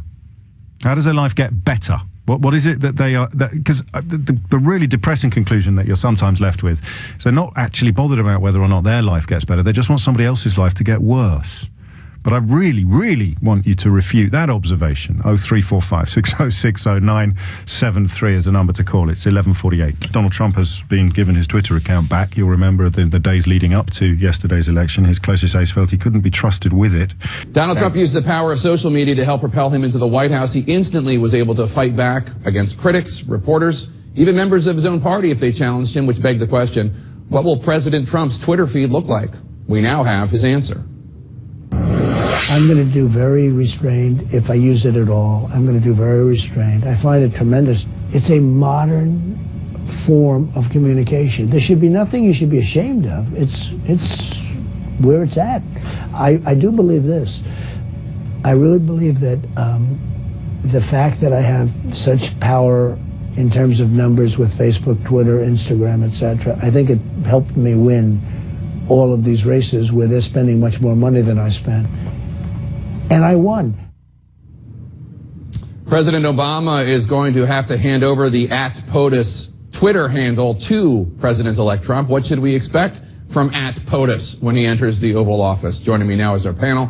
Republican National Committee Chief Strategist and Communications Director Sean Spicer, CNN politics reporter Sarah Murray, CNN senior political reporter Nia Malika Henderson, and House Democratic Caucus Leader Congressman Javier Becerra of California. Sean, let me start with you. In the final stretch of the campaign, it was reported that some of President-elect Trump's top aides had to wrest his phone away from him so as to not have one of these sudden outbursts in the middle of the night or whatever. What do you see going forward for the POTUS account? Well, I think there's always a transition from campaigning to governing. You've seen it both with his speech Wednesday morning when he accepted that victory that he won for the American people, and then his comments when he was in Washington, D.C. with the president and others. He understands that. He understands the role of the president and the words that he uses and the tweets that he sends will impact the country in a much different way than they do during a campaign. Good enough for you, Congressman? No, because we've heard all sorts of words from Donald Trump. As a candidate, you can say all you want. As a president, one word you say can affect not just markets, but the American people. So interest rates have already spiked. They're not sure what's going to happen in the markets. And so today, if you try to buy a house as an American, it costs you more for the mortgage than it did 2 weeks ago. And so it'll make a difference what he says. More importantly, what he does. Sarah, you covered Trump for the last year and a half. He has, since winning, there has been one kind of stray tweet in which he got mad at protesters, and then I don't know what happened behind the scenes, but then he corrected it and celebrated their right to protest. How do you see this holding, this quote-unquote presidential Trump? Well, he's already tweeting this morning attacks at the New York Times. So I think the notion that all of a sudden Donald Trump has woken up and realized that his words carry a lot more weight doesn't always stand. I think there are aides around him who remind him that you need to recalibrate your tone. I think that's what we saw from the two different tweets about protesters, one going after them and then one saying, I love to see passionate people expressing their belief. That to me was a good indication that someone talked to him and said, words matter more now, but the fact is he still does have control of his Twitter, and there doesn't seem to be anyone who's sitting with him this morning. So I still think it is an open question of how he behaves, and if he does realize that there are millions and millions of people following him there, and there will be even more once he takes over the POTUS Twitter handle. This is a silly question on its face, but I actually mean it very seriously. Do you think that, I mean, obviously there were tweets that were sent out under his name by him, and there were ones sent out by his campaign. You could actually tell which ones were which by which device it was sent by. Do you think it is up to Kellyanne Conway or whomever in his inner circle to change his password so he no longer has access to his Twitter feed? You know, you would hope something like that happens. I don't even know the way in which he tweets, if he's just firing them off, if he's dictating them to somebody else who fires them off. But this is going to be a problem, primarily because Donald Trump has made the best argument for why he should keep tweeting in the same way, and that is, he won. And it didn't harm him throughout the primaries. It didn't harm him in the general election. He actually believes it's helped him. And I also think if you look at the people who support Donald Trump, they like that bombast. They like that rhetoric. They like the fact that he isn't some sort of PC blow-dry politician. So in that way, I think it's going to be hard to wrest some of not only the Twitter account from him, but the way he engages with the public, the way he engages with the media, the way he engages with his own party, and the folks that he doesn't like, whether it's Ted Cruz or Ted Cruz's wife or whoever. I think this is going to be an issue, and I'm not so sure that it's going to be we see another Donald Trump once he assumes the office. I mean, I still have to point out how mad that sounds, right? Let me just find something rude again. Here you go. This is from Mike. James O'Brien, you losers. I can only be one loser. I'd be a massive loser if you want, Mike, but I can never be two. It doesn't matter how you misconstrue the truth, how you dress it. Truth is the truth. You, James, are spewing out gutter press mendacious snipe. Why can't you get over it? Trump won fair and square. Stop being a sore loser. I'm over it, mate. I know the results, but I still marvel at the fact that a man whose closest aides wouldn't trust him with his own Twitter account is going to have his fingers on the nuclear button in January. I don't know how you wouldn't marvel at that. I think it's more surprising not to be shocked than it is to be shocked, but hey, I'm still waiting for someone to explain what it is people like me are out of touch with. He's tweeted, "Such a beautiful and important evening. The forgotten man and woman will never be forgotten again. We will all come together as never before. We will all come together as never before," says Donald Trump, elected on a ticket that effectively said division is cool and the answer to all our problems. So just when you think things can't get any madder, Donald Trump appears to have turned into a hippie. It's 11:56. Ben is in Loughborough. Ben, what would you like to say? Hi, James. Hello. I've actually got a question for you in a minute, actually. Go on. Well, to what extent do you think the election result was actually because that Hillary Clinton is a woman? I don't know. It's a good question. I mean, there is that kind of, I'm not going to call it misogyny or sexism or anything like that. Let's just call it a slightly old-fashioned view that being commander-in-chief of the armed forces was quite a big step for some people to take, perhaps. Yeah, I can't shake my head that I feel that if she was a man, that, textbook politician, corrupt, but, they all are. But the thing is, I can't shake the feeling that person would have won over Donald Trump after all the things he said. Yeah, I think you're probably right, but I mean, we'll never know. Do you think Bernie Sanders would have won as well, while we're down the rabbit hole? The Independent just put an article up saying, yeah, he would have won if it was him instead of... Because of this outsider thing, and that's where you derive some comfort if you're worried about the fascistic undertones of some of what Trump has said. Because a lot of his supporters were just outsiders who felt left out, and that Bernie Sanders appealed to that without being ever remotely racist. Welcome back to State of the Union. I'm Jake Tapper. In the days since her defeat by Donald Trump, Hillary Clinton has been pretty busy. She was spotted walking her dog in the woods of Chappaqua. She handed out thousands of red roses to her campaign staff to thank them, and she at least partially pinned the blame for her loss on the FBI director. Clinton telling donors on a conference call yesterday that the first letter released by Director Comey stopped the momentum she had built after the debates and the release of Trump's Access Hollywood tape, and that it was too much for her to overcome. Let's talk about that and much more with filmmaker Michael Moore, who tried to warn his fellow Democrats of a Trump win on this show, on his blog, and elsewhere. Thanks so much for joining us, Michael. Thanks for having me, Jake. So what do you make of Hillary Clinton telling donors on Saturday that FBI Director Comey is at least largely to blame for her loss? Do you agree? Is she in denial? What's your take? I think it's part of it, absolutely. And I would, I've actually called upon President Obama to appoint a special prosecutor as soon as possible to investigate how it is that the FBI director was able to interfere with an election, which I believe is not legal, and help to tip the balance in what was going to be a very close election. I think not only should people speak about it, it needs to be investigated. But let's talk about one of the other weaknesses, clearly, of her campaign, which you were talking about months ago, which is the fact that there wasn't really any sort of direct economic outreach or plan to working class white voters in places like Michigan, where you're from. Ed Rendell, the former governor of Pennsylvania, telling the New York Times that the Clinton campaign failed to spread its vast resources outside Philadelphia and Pittsburgh. He wanted the Clinton campaign doing more in the rural white pockets of the state, saying, quote, "We had the resources to do both. The campaign," and this was coming from her campaign headquarters in Brooklyn, "didn't want to do it." Do you think that this is also a large part of what happened? Yes. I think that also was part of it. I think, how many months was it before she hadn't been to Wisconsin? I know she hadn't been to Michigan once. There was a rush trip at the end there to Grand Rapids. But, I mean, where I come from, where I live in Michigan, so we're used to both parties.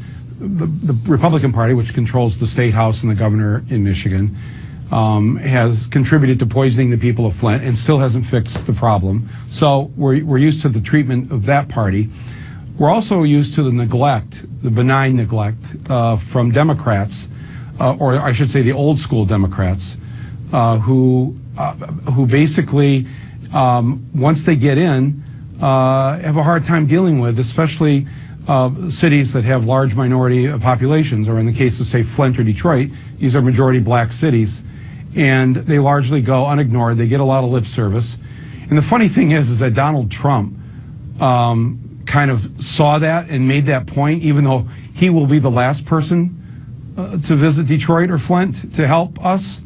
And I think that the people that voted for him in Michigan are going to, again, be up for another rude awakening when they realize he's going to not do a damn thing to make the situation better, and probably will make it worse.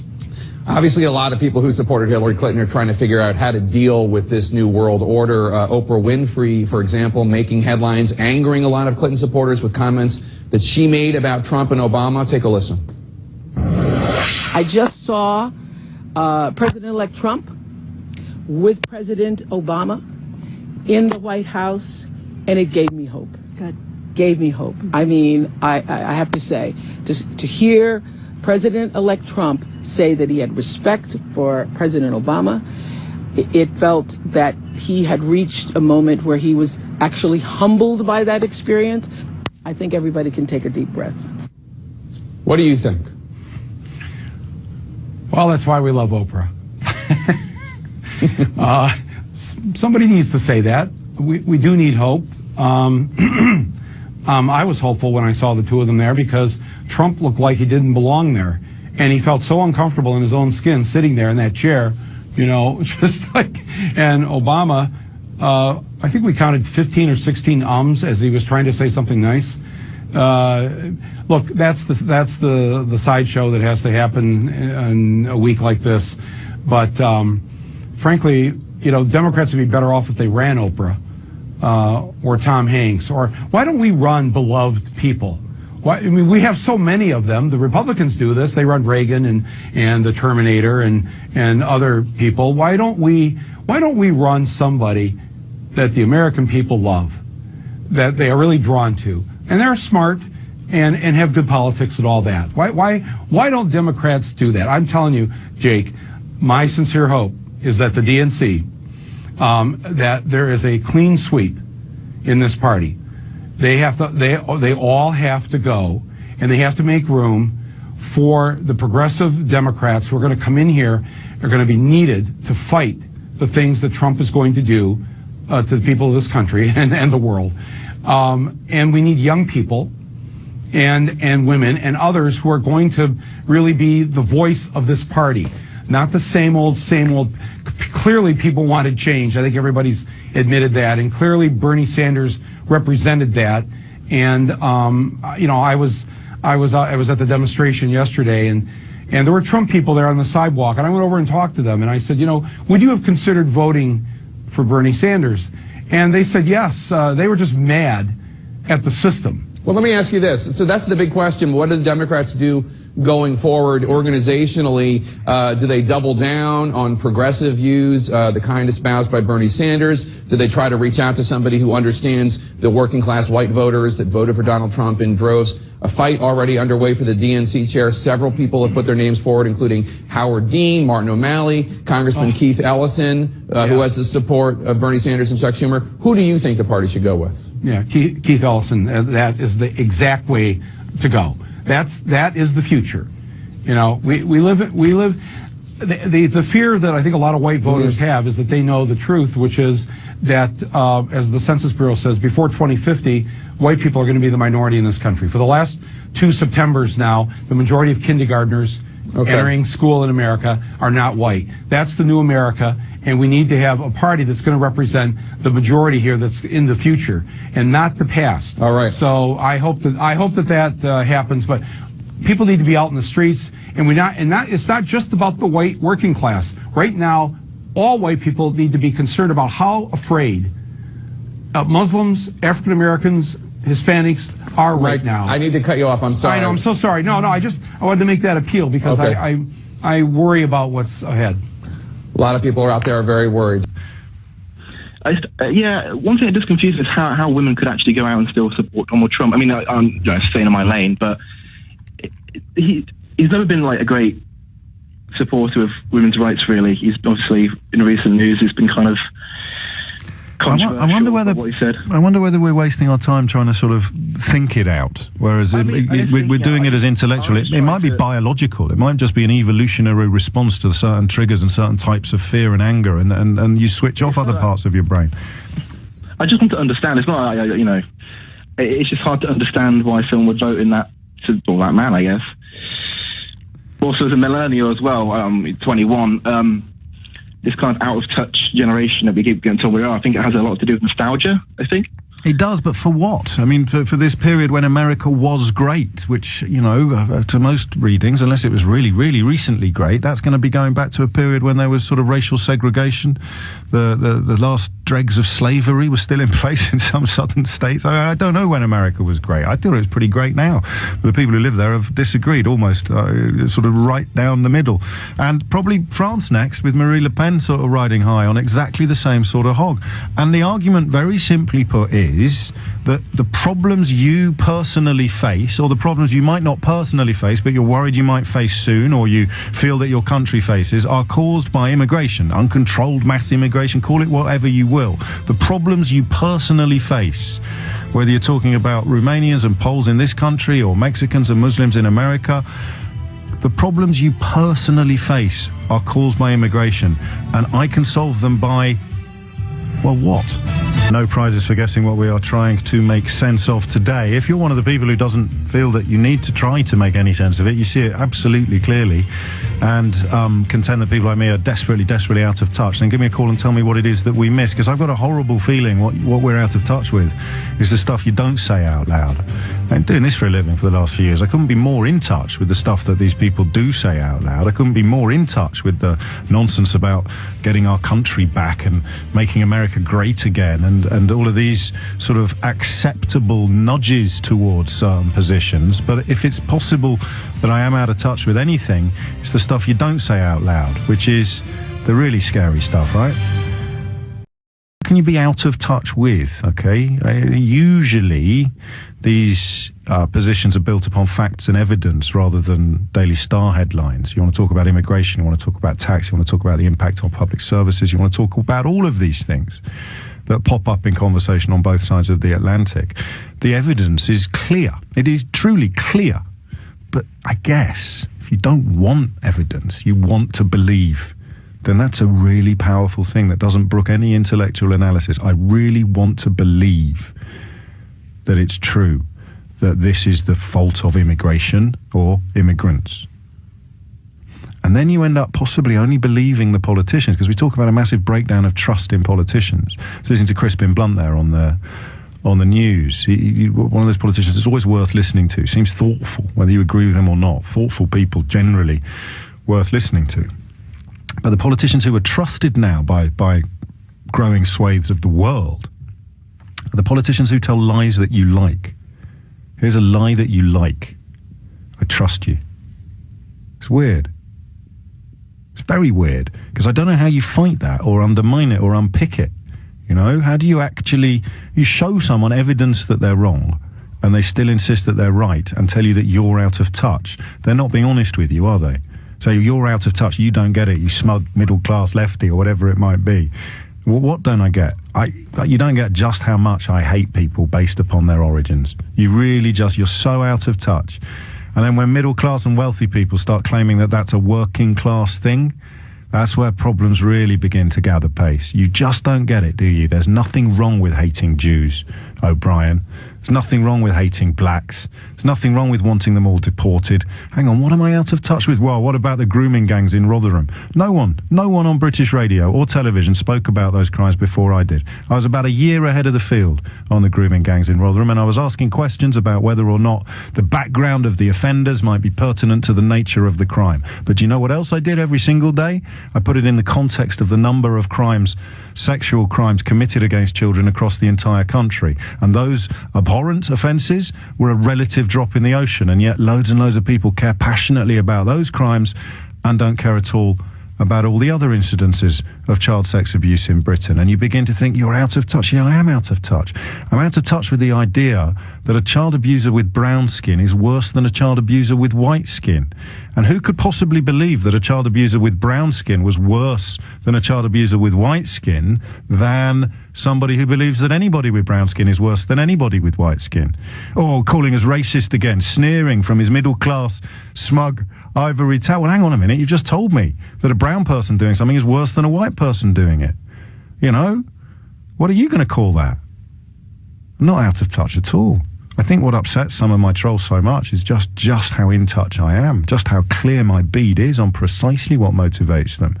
And we're edging ever closer to people being empowered enough to say it out loud. To say it on social media now, might say it in the street at a vulnerable person speaking a foreign language, say it on public transport. How long until the people in my line of work stand up and actually say, yeah, I am racist. What are you going to do about it? How long before people on the political or the media side of life stand up and say, yeah, I am racist. And they're going to have to say it. Because all the other stuff they've said is not going to come true. Voting to leave the European Union or electing Donald Trump as President of America is not going to improve the lifestyle or the livelihood of the people that supported him, or the idea of leaving. It is not. You are not going to be better off than you were before. So what are they going to do, those people who sold you that snake oil, the people who flogged you that Kool-Aid? They're just going to forget it was ever about improving your life and go all in on damaging the lives of the people that you hate. Oh, you're so out of touch. Translates as, my God, you get me, and I hate what I see when you describe me. Then change. Smile. Be excellent to each other. Monica's in Wokingham. Monica, what would you like to say? I just have a couple things. So I'm an American who is right now absolutely terrified and depressed. Okay. Like quite a few other people. But I know you've been saying a lot about, like, well, how can people vote for Trump and things like that. And I'm actually from rural Pennsylvania. Like, basically the whole region I'm from went for Trump, and I wasn't at all surprised because I know how people tend to vote. What is their grievance? Well, what is their grievance? Because a lot of people, and this is the one thing you can cling to as a bulwark against that racist analysis that I just did, is that Bernie Sanders appealed to a lot of the same people as well. It was a message of being left out, of being left behind, rather than a message of being overtaken by brown people necessarily. And Sanders didn't conflate the two. Trump has conflated the two. The people you grew up with in rural Pennsylvania, what is the grievance that led them into the arms of Trump? Well, I think a few things. I mean, part of it is that it is a really insulated area, so you're not exposed to that many people who are different from you. Okay. And I think that does make a difference. If you're not interacting with them, then it's really easy to say, oh, they're all awful, they're all terrorists, they're all sex abusers, they're all rapists. Or even just they could be. Yeah. Even if they could be a threat because they're not like me and I don't know them, I think that might be part of it with some of them. But I think a big thing is the way the economy has been, because I know when the housing crisis happened and I was hearing everything about, oh, the economy's tanking and everything and everybody's having these problems, the first thought I had was, big deal. That's what we've been dealing with for probably about 20 years, since the late 80s. So that has been the way of life in the Rust Belt, that you have areas that have been economically depressed for getting close to 30 years now. And they feel that people have just ignored that. People haven't, the establishment, if you will, have just not recognised how bleak their lives have become, or how much deterioration there has been in the quality of living. Yeah, like the jobs went down south, and then they left the south and went to Mexico and wherever else. Yes. Well, there's truth in that. I mean, there are car plants in Mexico that would once have been in Michigan, or similar industrial migration from Pennsylvania. Yeah, and I think a lot of people, like when I was really young, the thought was that you had all these, we had corporate headquarters for oil companies in a neighboring town that all left. Yes. And people just assumed that's always going to be there. Those jobs, those secure jobs that pay well, they're going to be there. And then if they feel like somebody took it away, and people in charge didn't protect them. And how I mean, I'm asking you in the absence of being able to ask them myself, how do they think Donald Trump is going to improve their lives? I honestly don't know. I've been trying to figure that out, and I've been asking on social media over and over why, like, he's kind of a symbol of the problem. He's taken advantage of everything, but he's different. He's not an established politician.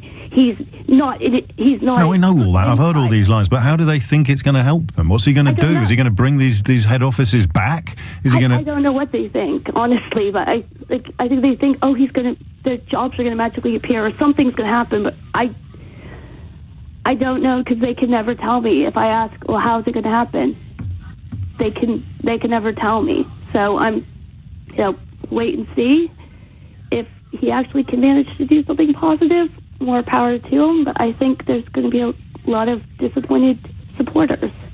So, and I know, and where they go with that disappointment becomes an altogether more urgent question, doesn't it?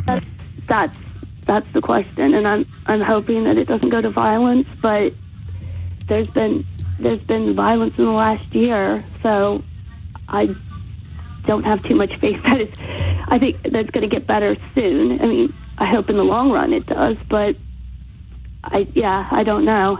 I don't know either. I don't know if anybody knows, and I mean, quite who you turn to really for guidance and advice at times like this is anybody's guess. I mean, I generally turn to history and try and draw parallels, but I tell you what, if you're already depressed and in tears, Monica, you don't want to be doing that at the moment.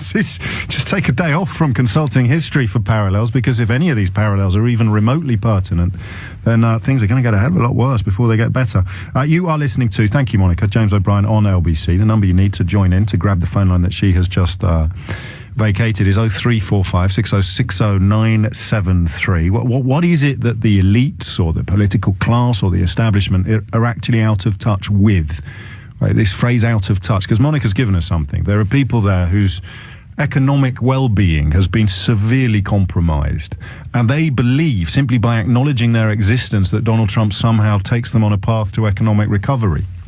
I don't think you need to be particularly rose-tinted to say, I hope to hell that he does. I hope to hell he does bring hope or bring more to people like that. But I have to remind you that the idea of an extremely wealthy man ducking his income tax responsibilities while expecting these poor people in rural Pennsylvania to pay theirs, every time someone like Donald Trump ducks their income tax responsibility, people like Monica's friends have to pay more income tax.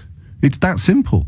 Maybe he's undergone some sort of Damascene conversion, but the idea of a tax-avoiding entrepreneur being the person to actually spread money around a population rather than see it all accrue at the top, well, that's...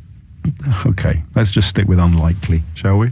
It's 12:15. The fallout continues. Let's crack on with the call. Samuel is in Archway. Samuel, what would you like to say?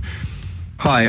I don't necessarily want to speculate on the motivations of people voting Trump, because I don't want to talk about me, do you? Because that's the other thing. What I want to talk about is, I think you are out of touch on Brexit. Yeah. You do. I voted Leave, and I don't think it's all about immigration. People aren't stupid. People did look into the arguments, and I just think you're wrong. I think you've been selling it as... I respect that, Samuel. I really do. But of course, you can only speak for your vote and how it was cast. No, I can't. No, that's not true. There's polling on the issue. There's Lord Ashcroft polling, which suggests that immigration actually wasn't the number one issue. It was sovereignty. So there is actual polling on this. It's not just me saying... I completely respect that. And we can do this another day, I promise you. But today I am talking about Donald Trump. Well, you did say, that you all think we're out of touch, and you mentioned Brexit, and you mentioned it about being immigration, but I just think it's a complete lie. I mean, you can't just peddle these lies, and then when people come on air to talk about it, say, no, sorry, I don't want to talk about that. Okay, so you think it's dishonest of me to suggest that immigration played a massive part in the European Union referendum? No, I don't think that's dishonest. I Well, think that's all I'm saying, Samuel. I apologise if I haven't been clear enough. You said... I've made it... No, mate, I've got family members who voted to leave the European Union, and I can categorically state, as I've done on the programme many, many times, that they did not do so with immigration even on their list of priorities. So if you've heard me suggest that everybody who voted to leave the European Union did so on the grounds of immigration, then either you misheard or I misspoke. I couldn't bend over any further to make that point clear. However, the observation that casts votes or votes cast in both America and the Brexit referendum on the strength of immigration being the reason why their lives were not going as well as they had hoped, I'm afraid I can't ever step back from that because it's so demonstrably true. Surely you agree with that? Well, I mean, look, there are people who voted because of immigration, but yes, lots of people didn't buy into Leave lies. All right. That's fine. That's fine. The point would be, with such a tight margin, that immigration settled it, whether you're looking at Brexit or America. You only need, 5% of voters in either of those contests to have done so, to have cast their vote on the basis of immigration, and you've got the result. Explain. Well, I mean, I think that's true. That's mathematically true, isn't it, Samuel? Okay. But what's really important is that white working class voters in states like Michigan and Iowa and Ohio, which are the Rust Belt states which probably decided this election, those people are really hurting. And when you get people, I mean, you haven't done it with Trump yet because it hasn't really happened yet, but when you get people on your radio station with regards to Brexit, and you kind of do these gotcha questions, and you make them look really stupid because... It's not me making them look stupid. It's not me making them look stupid, though. And I feel... Well, it is, because you ask these gotcha questions... Well, they're not gotcha questions. They're questions that you should be able to answer. No. I could ask gotcha questions of you. I could if I wanted to. Or of anyone else, of plenty of Remain voters. They might not be able to have the answer. That doesn't mean they're stupid, and that doesn't mean they didn't win. They didn't win. I think if somebody tells me that they have acted in a certain way because of a certain thing, and I ask them let me speak. We've both got time. Can we take the laws one, where you asked that guy to name a law? Yeah. Right? You asked just him to one name a law. One law. Yeah, and he couldn't do it. And I think that's bad. But he cast his vote without being able to do it, Samuel. Principle that laws should be made in this country, or that democracy... Then he should have said that. All right, well, fine, he didn't say it, and perhaps he wasn't the most eloquent guy. But it's not a question of eloquence, Samuel, listen to me. Angry. No, I get that, and I worry every day about how you address that. You point out to people that they voted under a misapprehension, and they go away angrier than they were when they voted under a misapprehension. How would you do it? I mean, doesn't it worry you? I would say, look, well, I voted Leave, so I'm in a slightly different situation. But I abhor Donald Trump, and if I was talking to these, white working class voters in Michigan and Ohio and Iowa, I wouldn't call them stupid. I think this outpouring saying everybody's stupid is wrong, and I wouldn't say they were, a basket of deplorables.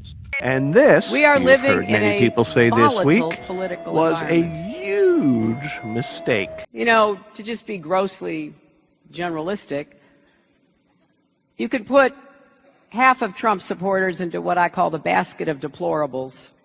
Hillary Clinton speaking last weekend at a fundraiser in New York City. Racist, sexist, homophobic, xenophobic, Islamophobic, you name it.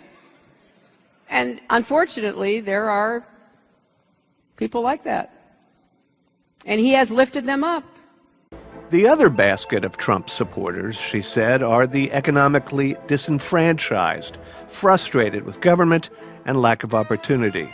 But never mind that. This is a horse race, and by running down tens of millions of Americans, the front-runner stumbled. Sure, the number 2 horse has built his entire campaign on disparagement, but look, the robot in pearls was caught generalizing. So in rushed the media handicappers to lecture on Clinton's impolitic politics and to calculate the damage. So how bad is this going to be for Hillary Clinton? Let's talk to our panel. It was memorable, therefore it will be memorable as a gaffe. It was a mistake. And candidates at some point have to learn that they should not talk up this way. And I guess it was the "and she shouldn't have said it" more than anything that I objected to. Ta-Nehisi Coates is national correspondent for The Atlantic.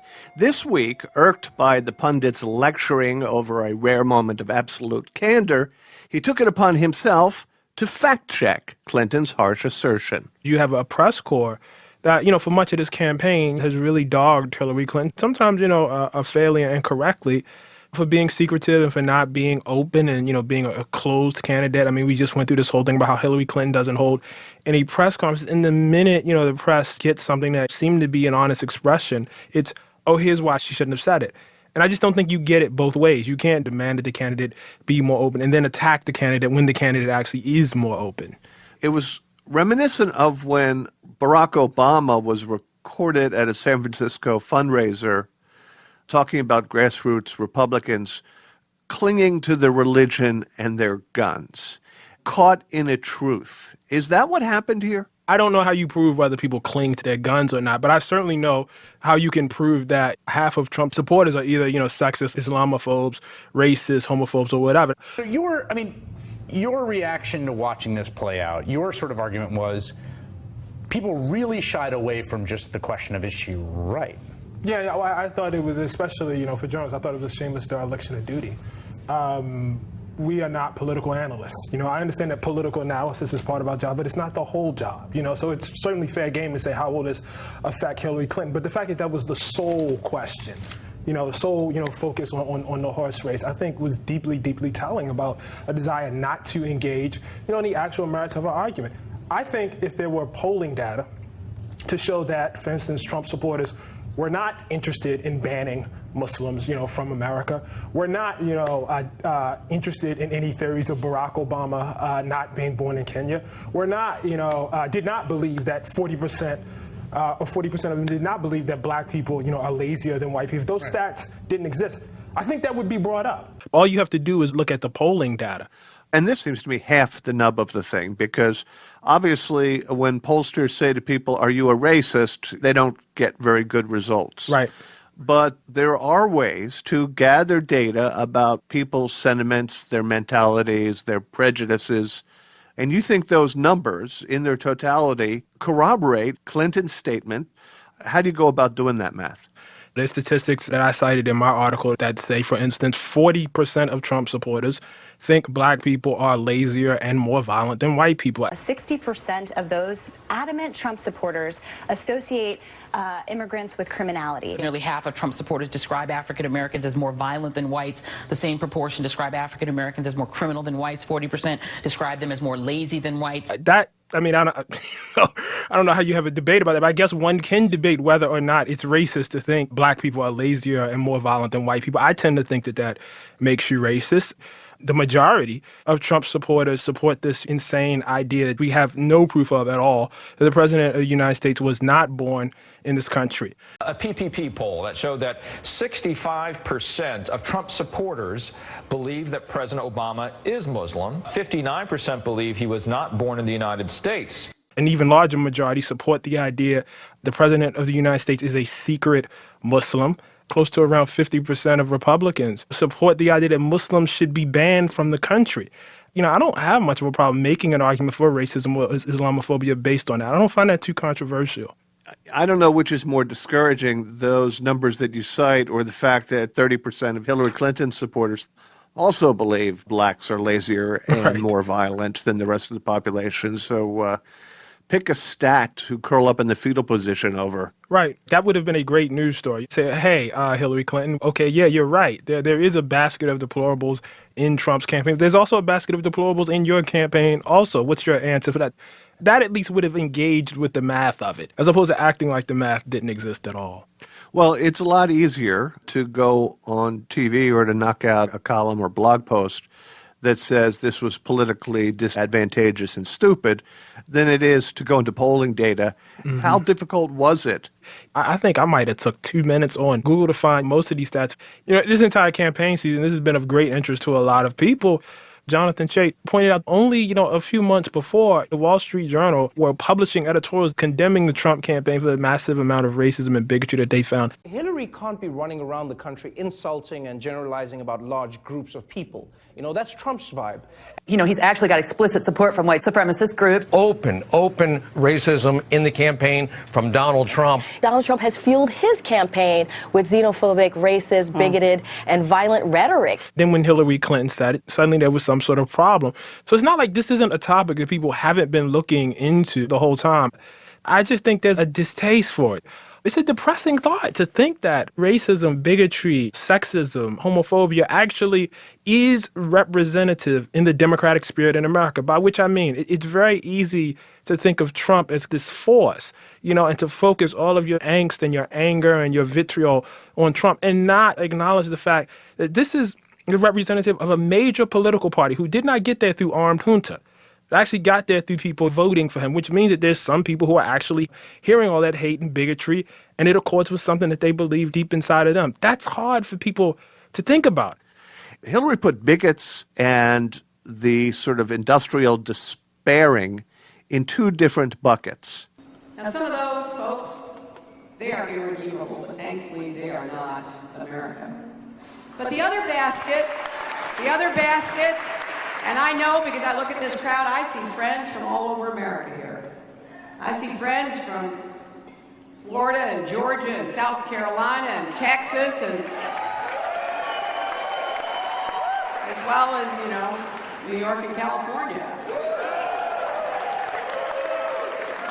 But that other basket of people are people who feel the government has let them down, the economy has let them down, nobody cares about them, nobody worries about what happens to their lives and their futures, and they're just desperate for change. It doesn't really even matter where it comes from. They don't buy everything he says, but he seems to hold out some hope that their lives will be different, that they won't wake up and see their jobs disappear, lose a kid to heroin, feel like they're at a dead end. Those are people we have to understand and empathize with as well.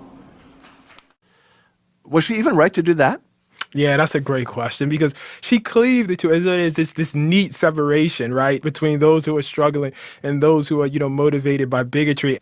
I don't have any data to prove that, but I suspect that many people are a mixture of all of those things. And also, and here's what makes it difficult, a mixture of many good things too. Good Little League coaches, good mothers and fathers, good PTA presidents, good neighborhood watch people. And yet at the same time might think, black people are lazier than white people. At the same time might be deserving a better shot in this economy. All of those things can be true at the same time. We have great, great difficulty weighing those things. Because I think what she was trying to do is ultimately say that, there's a portion, half, even half, Trump supporters that are good people, who legitimately can be reached and can be touched. Most are racist. Some, I assume, are good people. Right. To quote the poet. They're bringing drugs. They're bringing crime. They're rapists. And some, I assume, are good people. Right. But, a much darker version is some are racist and those some are also good people. Do you know what I mean? Like that kind of mixture, and pointing back to this idea that, his most avid supporters are motivated by factors that we just find, for lack of a better term, deplorable. That's tough. That's a tough world for politicians to live in, definitely. And it's a world that journalists, for whatever reason, don't even want to try and live in right now. And finally, is this just yet another smoking gun of the false equivalency problem, wherein the press, in order to show that it isn't in the tank for Hillary Clinton, meets out public opprobrium, right, just to show that it's some sort of independent force? That's definitely part of it. I mean, I think one of the real challenges that the press has is this notion of objectivity, which is, a real thing. But it was made for a world where you can take both candidates seriously, or where they exist within a realm of respectability. Forget being Islamophobic, but how are you actually going to ban Muslims from America? When you actually have to take that seriously. It's a real problem. Do you cross the line when you say, listen, there's no way that this could ever happen? Have you crossed the line of objectivity? So in many ways, I guess in this campaign, I'm sympathetic to reporters who are trying to do their job. It's not, an easy challenge. I just think in this case, we could have done a lot better. Let's just say you're the sultan of news media, all-powerful, and Hillary Clinton says what she says about the basket of deplorables, and she says what she says about this other basket filled with the legitimately aggrieved, and you get to decide what the press does next. What does the press do next? I just don't think the only direction is horse race journalism. A piece comes across my desk and I'm editor, and it's another one of these thin, mealy, mouth sort of political analysis pieces that could have been written about any gaffe that came before it. I just don't want to see that at all. Yeah, I think it's an app. Yeah, that's what it feels like, right? That's what it reads like. It reads like it's an app. Ta-Nehisi, as always, thank you very much. Thanks for having me. It's a pleasure, as always. Ta-Nehisi Coates is national correspondent for The Atlantic and author of Between the World and Me. Okay, we are going to need a bigger basket. Lots of them are, decent people with real concern. But the ones that are decent people, all right, go on. The ones that are decent people are not the ones that get described as the basket of deplorables. I mean, you're making me bend over backwards again. The whole point, the basket of deplorables is full of people who, I mean, you saw what the rallies were like for Trump. You saw what they were saying about Hillary Clinton, about her gender, the misogyny, the absolutely unapologetic racism, the bumper stickers, some of the slogans on T-shirts, the apologies for Trump's self-confessed sexual predation. I mean, these are deplorable things. Okay, sure, but it doesn't do anyone How do you distinguish then? How do you do it? It doesn't do anyone any good to call them deplorable. I mean, look, many people have said deplorable things, but they might not be deplorable people. They're probably people who are hurting very much, who have been really screwed over by things like NAFTA, whose jobs might have gone to Mexico, and I'm not against NAFTA necessarily. And if I understand these people, I'm desperately trying to understand, because what I would do there is what you would call a gotcha question, and I would say, how do you think that withdrawing from NAFTA is going to improve your livelihood in Michigan? And you would think that I was being unfair or unkind if I did that. No, I wouldn't, because the way that's what my gotcha questions are. Say that law guy, yeah. The guy you asked name one law, it's all, come on, just name one law. Yeah. And you're not actually trying to get into his psyche or understand why he thinks what he thinks. You're just I trying am. to get a nice viral video. The viral videos are entirely accidental. And listen, I recognise a lot of your criticism, and I'm aware of it. And I do think we need to find a new way of understanding, and possibly I need to spend a little less time looking in the box of trolls and a little more time talking to people like you. But when you hear racism, when you see it, you really should say so, shouldn't you, Samuel? Yes, you should. But you shouldn't say the people are deplorable. I mean, Donald Trump maybe, but when people are being racist, it doesn't do much good to say you're a disgusting racist. Does it? I mean, what do you call them then? You can say, well, look, you can say what you're saying is racist and it's wrong. Yeah. But when you don't even bother to try to understand, so why? Oh, well, I don't know how much you listen to my program. Maybe you've just been confining yourself mostly to those viral clips. But remember that every one of those is a sort of 90-second, 2-minute extraction from a 3-hour program. I spend most of my working day trying to understand.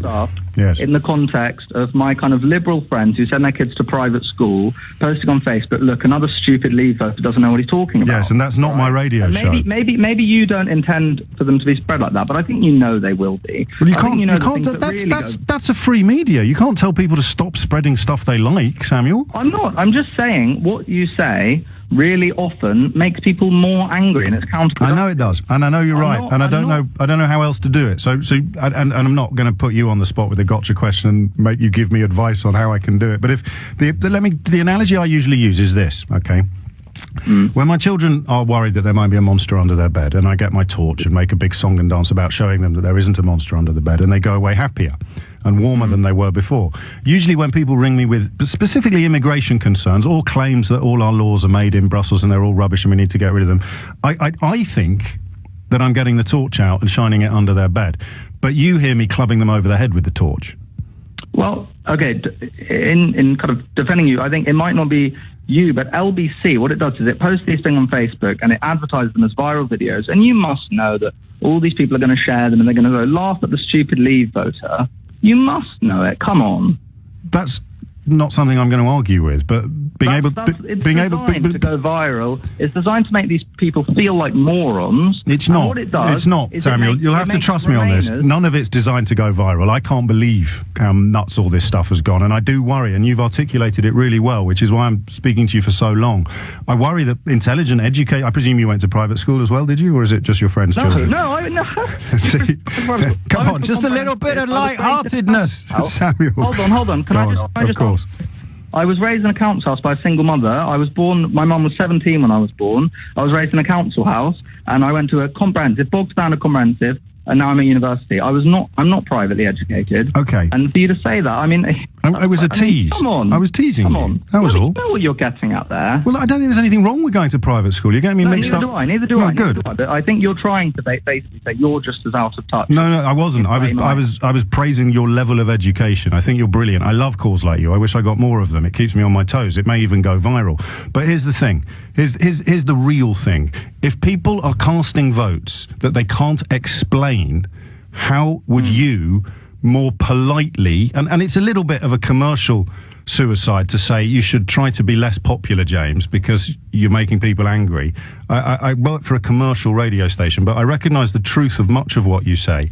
If you hear people being lied to and then regurgitating those lies and potentially doing themselves harm as a result of believing those lies, how do you help them in a way that doesn't make them resent you for holding up the mirror? Well, I mean, I don't know whether you're talking about Trump or Brexit. So I voted Brexit, and I don't think I think some of them were lies. I don't think. And if you rang me and told me your reason for doing it was one of the things that was a lie, right? How should I deal with you? I think you could be politer. I don't think you should kind of dart in and interrupt them and say, no, can you just name me one law? I think you should just let people speak their minds. And I think if you kind of gently probe them, much more gently than you do, they would be much more receptive. And I'd have many fewer listeners. Well, perhaps, but I think ultimately you're doing more harm to your cause than you may think. Yes. This is the argument that people who call out contemptible views are more responsible for the spread of contemptible views than people who actually endorse contemptible views. I'm very confused by that at the moment. No. I don't think you're more responsible. Or even vaguely responsible. That's the argument I'm hearing a lot now, is that people who are describing these attitudes as unacceptable or deplorable. In fact, you did kind of say that yourself. They're more responsible for the spread of deplorability, the spread of deplorable behaviour, than the people who actually excuse it or endorse it. More responsible. Well, they play some responsibility. Should we come back to this after the news? Because this is really good for me. I feel you should invoice me after this. Can we come back after the news? Yeah. Stay there. 12:31. Straight back to the switchboard, where Samuel has put forward a very credible, actually, and persuasive critique of some of the flaws in my presenting style. I accept much of your criticism, Samuel. Albeit that the clips get taken out of context, and sometimes if you've been sitting here for 2.5 hours banging your head against a brick wall, you might come out swinging yourself occasionally. Can I read you something from that article I was quoting earlier by Tobias Stone? Yeah, sure. And then just ask you what you think about it, because in a way it was one of the things that made me sort of feel a little bit less alone, is that he just writes about history, so it goes right back through sort of popularist risings, and says the people who see that open societies, being nice to other people, not being racist, not fighting wars is a better way to live, they generally end up losing these fights. They don't fight dirty, they are terrible at appealing to the populace, they are less violent, so end up in prisons, camps and graves. We need to beware not to become divided, see the Labour Party. We need to avoid getting lost in arguing through facts and logic, and counter the populist messages of passion and anger with our own similar messages. We need to understand and use social media. We need to harness a different fear. Fear of another world war nearly stopped World War II, but didn't. We need to avoid our own echo chambers. Trump and Putin supporters don't read The Guardian, so writing there is just reassuring our friends. We need to find a way to bridge from our closed groups to other closed groups to try to cross the ever-widening social divides. Now, if you hadn't rung me today, I would have been patting myself on the back at the end of the programme today, thinking that I'm already doing all those things. What should I be doing differently? Well, I mean, I think there's a lot of truth in that. But I think, sorry, what was the final line? Was it bridging divide? We need to find a way to bridge from our closed groups to other closed groups. So that, in a nutshell, is why I work at LBC and not the BBC. I'll address that. I don't think what you're doing is bridging divides. I think it's exacerbating divides. I mean, when I talk to people, off the top of my head... what should I do differently, is the question. I think I've already pretty much said what I think. But that's the opposite of what this historian says. I mean, you're saying stop calling it out, stop saying it, stop countering popular... I'm absolutely not saying that. My apologies again. I'm not saying don't call it out. I mean, I call it out as well. I saw someone being...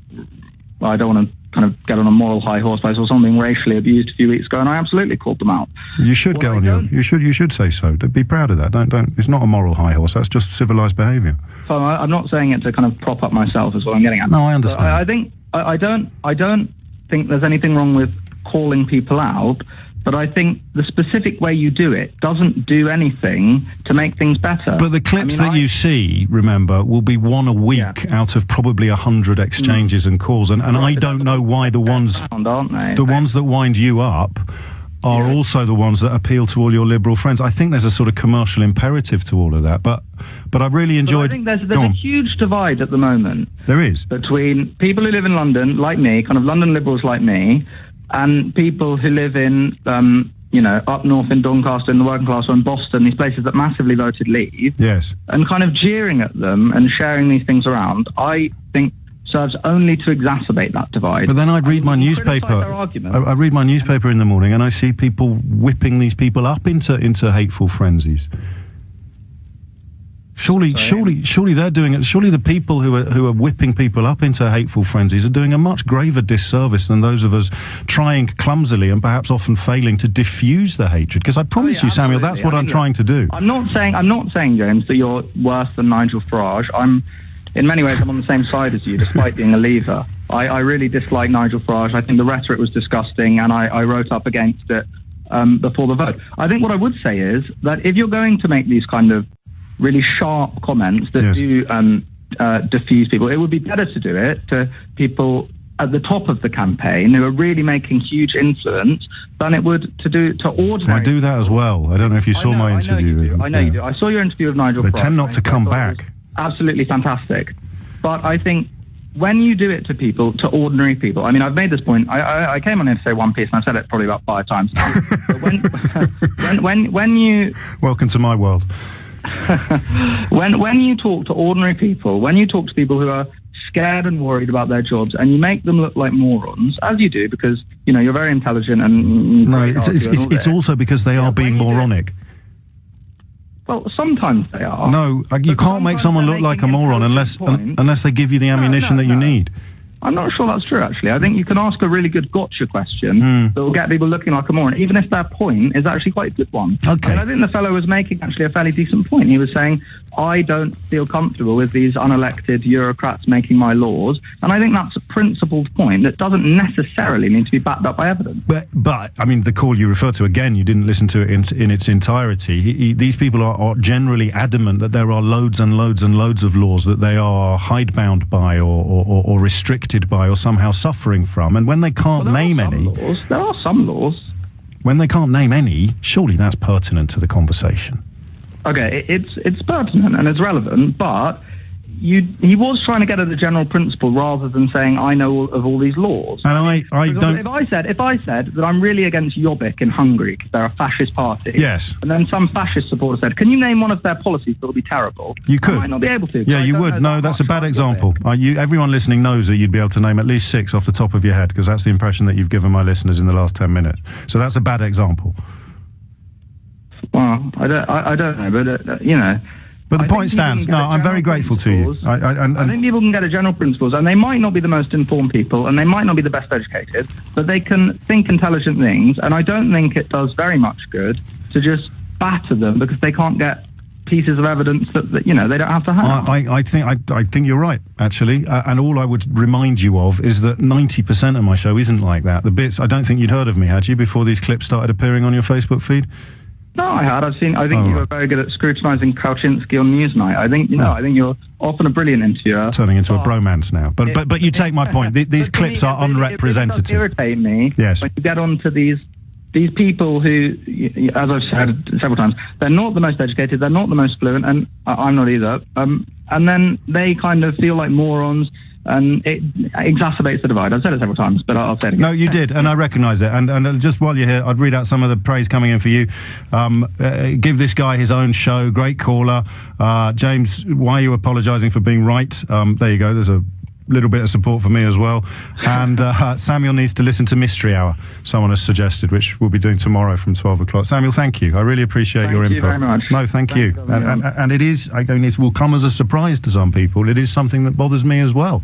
I actually have asked the relevant department if we could possibly do a little less. But that's the problem. If you get 4 million hits on something, or 2 million hits on something, 3 million hits on something, that's the way the business works. They hired people who do the opposite to me. They hired people who do the hate preaching, thinking that they'd be the ones getting all the millions of hits. So there's a little bit of me that thinks I have to continue fighting what I think is the good fight. But the one he refers to is the lad from Plymouth.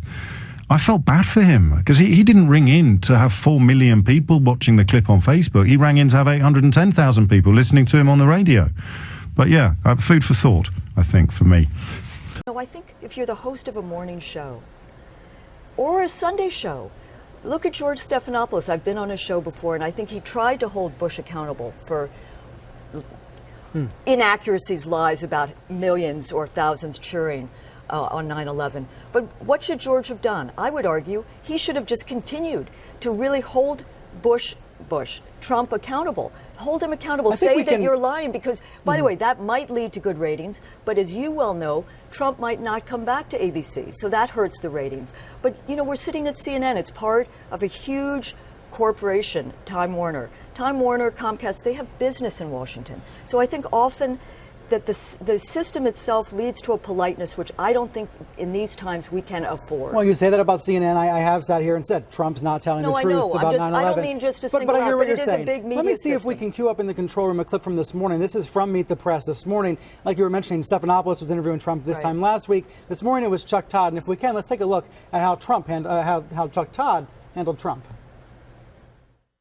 I've had hundreds of people call in and tweet in on Twitter saying that they saw it and I was 100% right.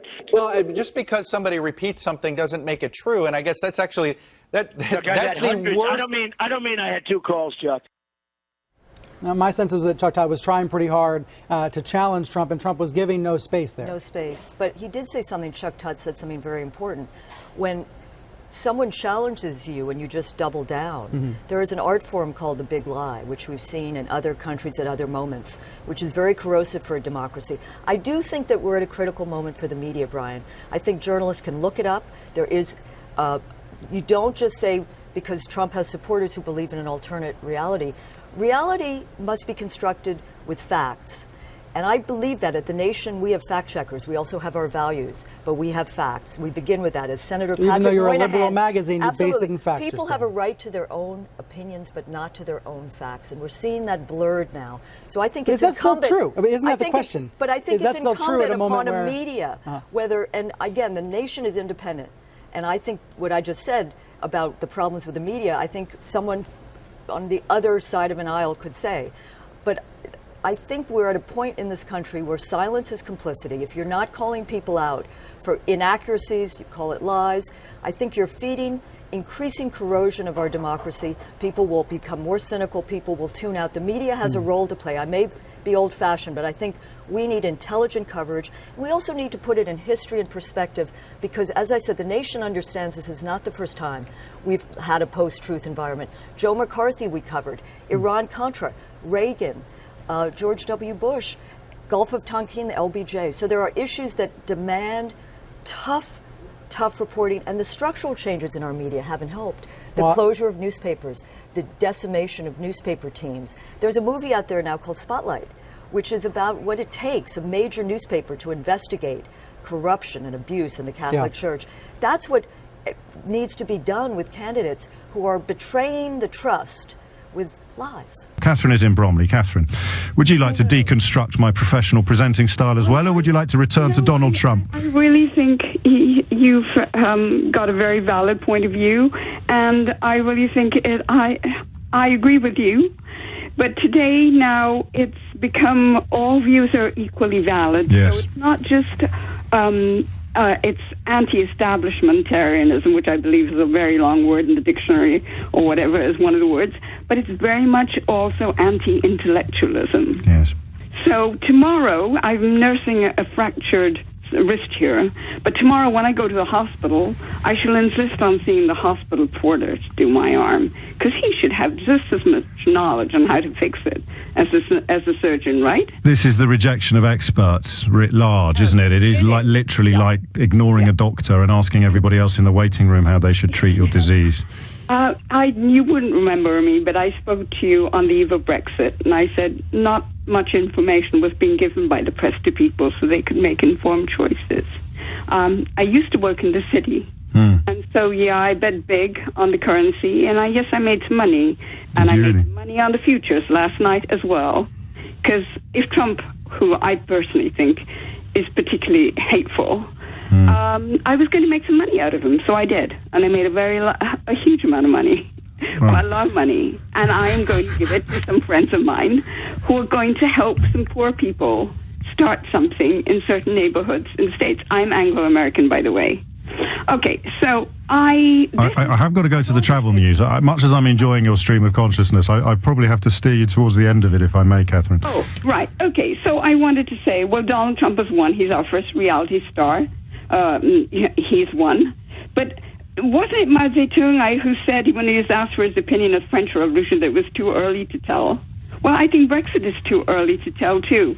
But I think very much so. People kept saying it couldn't happen there, but I direct everybody to reading It Can't Happen Here by Sinclair Lewis. It's too late now because it has. Well, you can't have it both ways. You can't say it's too late now because it has happened, and it's simultaneously that it's too early to tell. So, so there you go. I should just draw a close under the conversation and head towards the travel news at that point. And I should already apologise in advance to how many people who aren't going to be able to get on today. The time is 12:45. I thought Sheila would be off. Was she up all night, wasn't she? She'd been home for a kip, I hope. Otherwise, goodness knows what sort of state she'll be in. After one of the most bruising election campaigns any of us can remember, America has finally chosen its next president. Tomorrow morning, Nick Ferrari analyses the result and asks what happens next, alongside the Times columnist Danny Finkelstein. So do listen to Nick Ferrari at breakfast tomorrow morning. It's someone else who's going to be on strange body clock time, isn't he? If he's flying back now, and he'll be back on air at 7 o'clock tomorrow morning. The least you can do is join him. It's all in association with the Times and the Sunday Times, providing sharp analysis and a comprehensive guide to the US election. Find out more at lbc.co.uk. Time now is 10:01. So where do we go from here? Robert is in Fareham. Robert, what made you pick up the phone? Well, I'm more... We've seen over the last few years, in particular with Brexit and the US election, just how negative a lot of the politicking can be, and a lot of rhetoric of hate and focusing on negatives. And really, my question to you would be, where would you see it going from here? Do you think that this is a long-term thing where, I mean, politics has always had an element of hate in it, and an element of sort of rhetoric of fear and playing off people's bases. But even with that, where do we think that this is something that other people will now start to look at and go, well, that's the way to win. So let's appeal down to the lowest common denominator. Let's focus on that.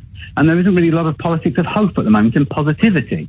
I'd like to think that maybe in... Are you not persuaded by Jeremy Corbyn, Robert? I want to be, but the problem is that the guy, he struggles because he hasn't got a voice, because unfortunately the papers find it a lot more fun to take the mickey out of him for appointing Shami Chakrabarti as a Labour peer. It's not quite that simple. If he wanted to put his case more clearly without having to go through the lens of the newspapers, he'd be more than welcome to join me in this studio, but he never has and never will, or at least doesn't even respond to requests quite often. So, listen, I'm no fan of much of the media in which I work, but for goodness sake, there's some personal responsibility on the part of him and his team for his failure to get his message across. It's not all our fault. Oh no, from that point I completely agree. It's been very muddled, it's been very mixed, and it hasn't been very clear, and as a result it's not giving people that opportunity to think that maybe there's something better. I'd like to think that in 10, 15 years' time we look back upon this and go, well, actually, something positive. People started to turn around and turned it into a positive thing, and we start to look forwards rather than this constant looking over our shoulders and being fearful of what What do you do, though? I kind of... This is what worries me, is that anything that is violent or hateful that unfolds in the coming years, either here or in America, if you don't call it out now, if you don't express your fear of it, and unfortunately, use some fairly fruity language to describe the people promoting it, then surely it just festers and grows more. Although some of the points, I don't know if you heard Samuel, the caller before, some of the points he made about not really achieving anything by just proving that a moron is a moron, or even calling someone who isn't a moron doesn't. I don't know is the answer to your question. I don't know how you stop it from happening, and I don't know what is going to happen next. And that is because I believe that a lot of people are moderate. I think they're fairly liberal, not with we're not politically leaning liberal, but in terms of their outlook, I think most people are very much a live and let live kind of thing. And I don't anymore. I wish I still did, but I don't anymore. The last year or so has persuaded me that people are not live and let live. People are, or even if that's their natural position, it takes very, very little effort to push them into, let's make life worse for someone else because that'll make me feel better. Yeah, I mean, I can see exactly where you're coming from, and but I'm trying to be a glass half full kind of guy, and I think people are in the main. I think people just got into a cycle of hopefully just sort of looking at the bad rather than hopefully looking at the good. But I do see exactly where you're coming from, because it's just been nothing but negativity and wanting to blame other people for society's ills rather than taking responsibility for your own actions and ways. And promoting critical thinking rather than sort of sloganeering and sound bites. 12:55, very nearly as the time. Some breaking news for you. The driver of a tram which derailed earlier today, killing several people and injuring dozens more in Croydon, has been arrested. We've just heard that from British Transport Police. I'm afraid I don't have the knowledge to tell you whether or not that is a sort of normal occurrence in the event of a tragedy like this, or whether it is extraordinary. But I'm sure you'll find out more in the news headlines at 1 o'clock. How did it happen? Donald Trump. Answer: he persuaded significant swathes of that country that he could help them. I hate it when I come up with a good question at 5 minutes to 1, but how is he going to help them? What does help look like for the people who believe that Donald Trump is the answer to their prayers? If you want to have a crack at that, then there will be room. First, though, Arthur is in Blackheath. Arthur, what would you like to say? Hello, James. Well, you've asked how he could help them. There are two ways in which people like to be helped. One is financially, in terms of their well-being in material terms. The other is in terms of their sense of identity and their self-worth. What he's done is he's brought out of them a kind of sense of culture that they see mirrored and reflected in him, the kind of vision of what white culture ought to be.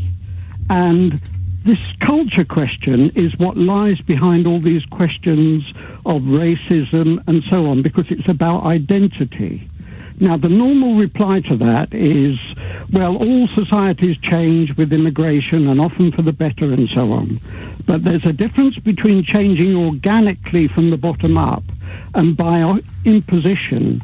And some sectors of the population feel that they have not so much been integrated as overwhelmed or imposed upon. But the problem is with culture is even if I lived on a street where nobody spoke English, I'd still read Shakespeare. Does that sound sensible? I'd still have my culture. It's more complicated than that, isn't it? Because whether you felt it was worthwhile reading Shakespeare and you could communicate your pleasure and depth of experience with others depends on who's surrounding you and where society's going.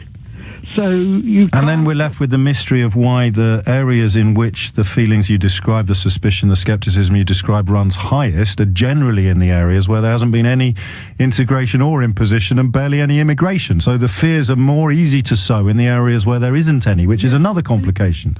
But these people looking out think they can see a change in society over which they have no control. Even if they can't see it out of their window, they can see it on their papers and in their television screens. That's right. Yes, and of course. Which they feel they have no stake in. So, when someone like Trump offers them a kind of imaginary consolation... For an imaginary problem? For an imaginary problem, what they feel is that a consolation in imaginary things is not an imaginary consolation at all. And you go back now to the argument would become, it's not imaginary at all. You out of touch smug lefty, Arthur and James. It's not imaginary at all. Look, here's a thing I found on the internet about some crimes that have been committed by refugees in Stockholm. So it's all true. It's all true. No, but I don't think they're worried about the lies because they think of politics as being above them and in any case kind of entertaining, like Celebrity All in Wrestling or something, where they know it's fixed. What? But instead... it's true for all of us that that our sense of identity is an imaginary thing. And that's possibly why people like me get so confused, because my sense of identity has absolutely nothing to do with the nationality of my neighbours. Indeed. And I'm going to give you and Sam your own shows if you carry on like this. But is itself kind of imagined, an imagined community. So it's that is the cause of the symptoms like racism. And that means that the worst thing that a society can do is put people on the telly, put people in positions of prominence who not just spread and disseminate, but actually engender and invent a lot of these memes, a lot of these ideas. Arthur, thank you. My apologies inevitably to Ken and Ken in Raynham. He was the bloke who talked to us about Marks and Spencer's yesterday. We should have squeezed him in. My apologies to everybody who's waiting. Sheila will have the opportunity to get through plenty more calls.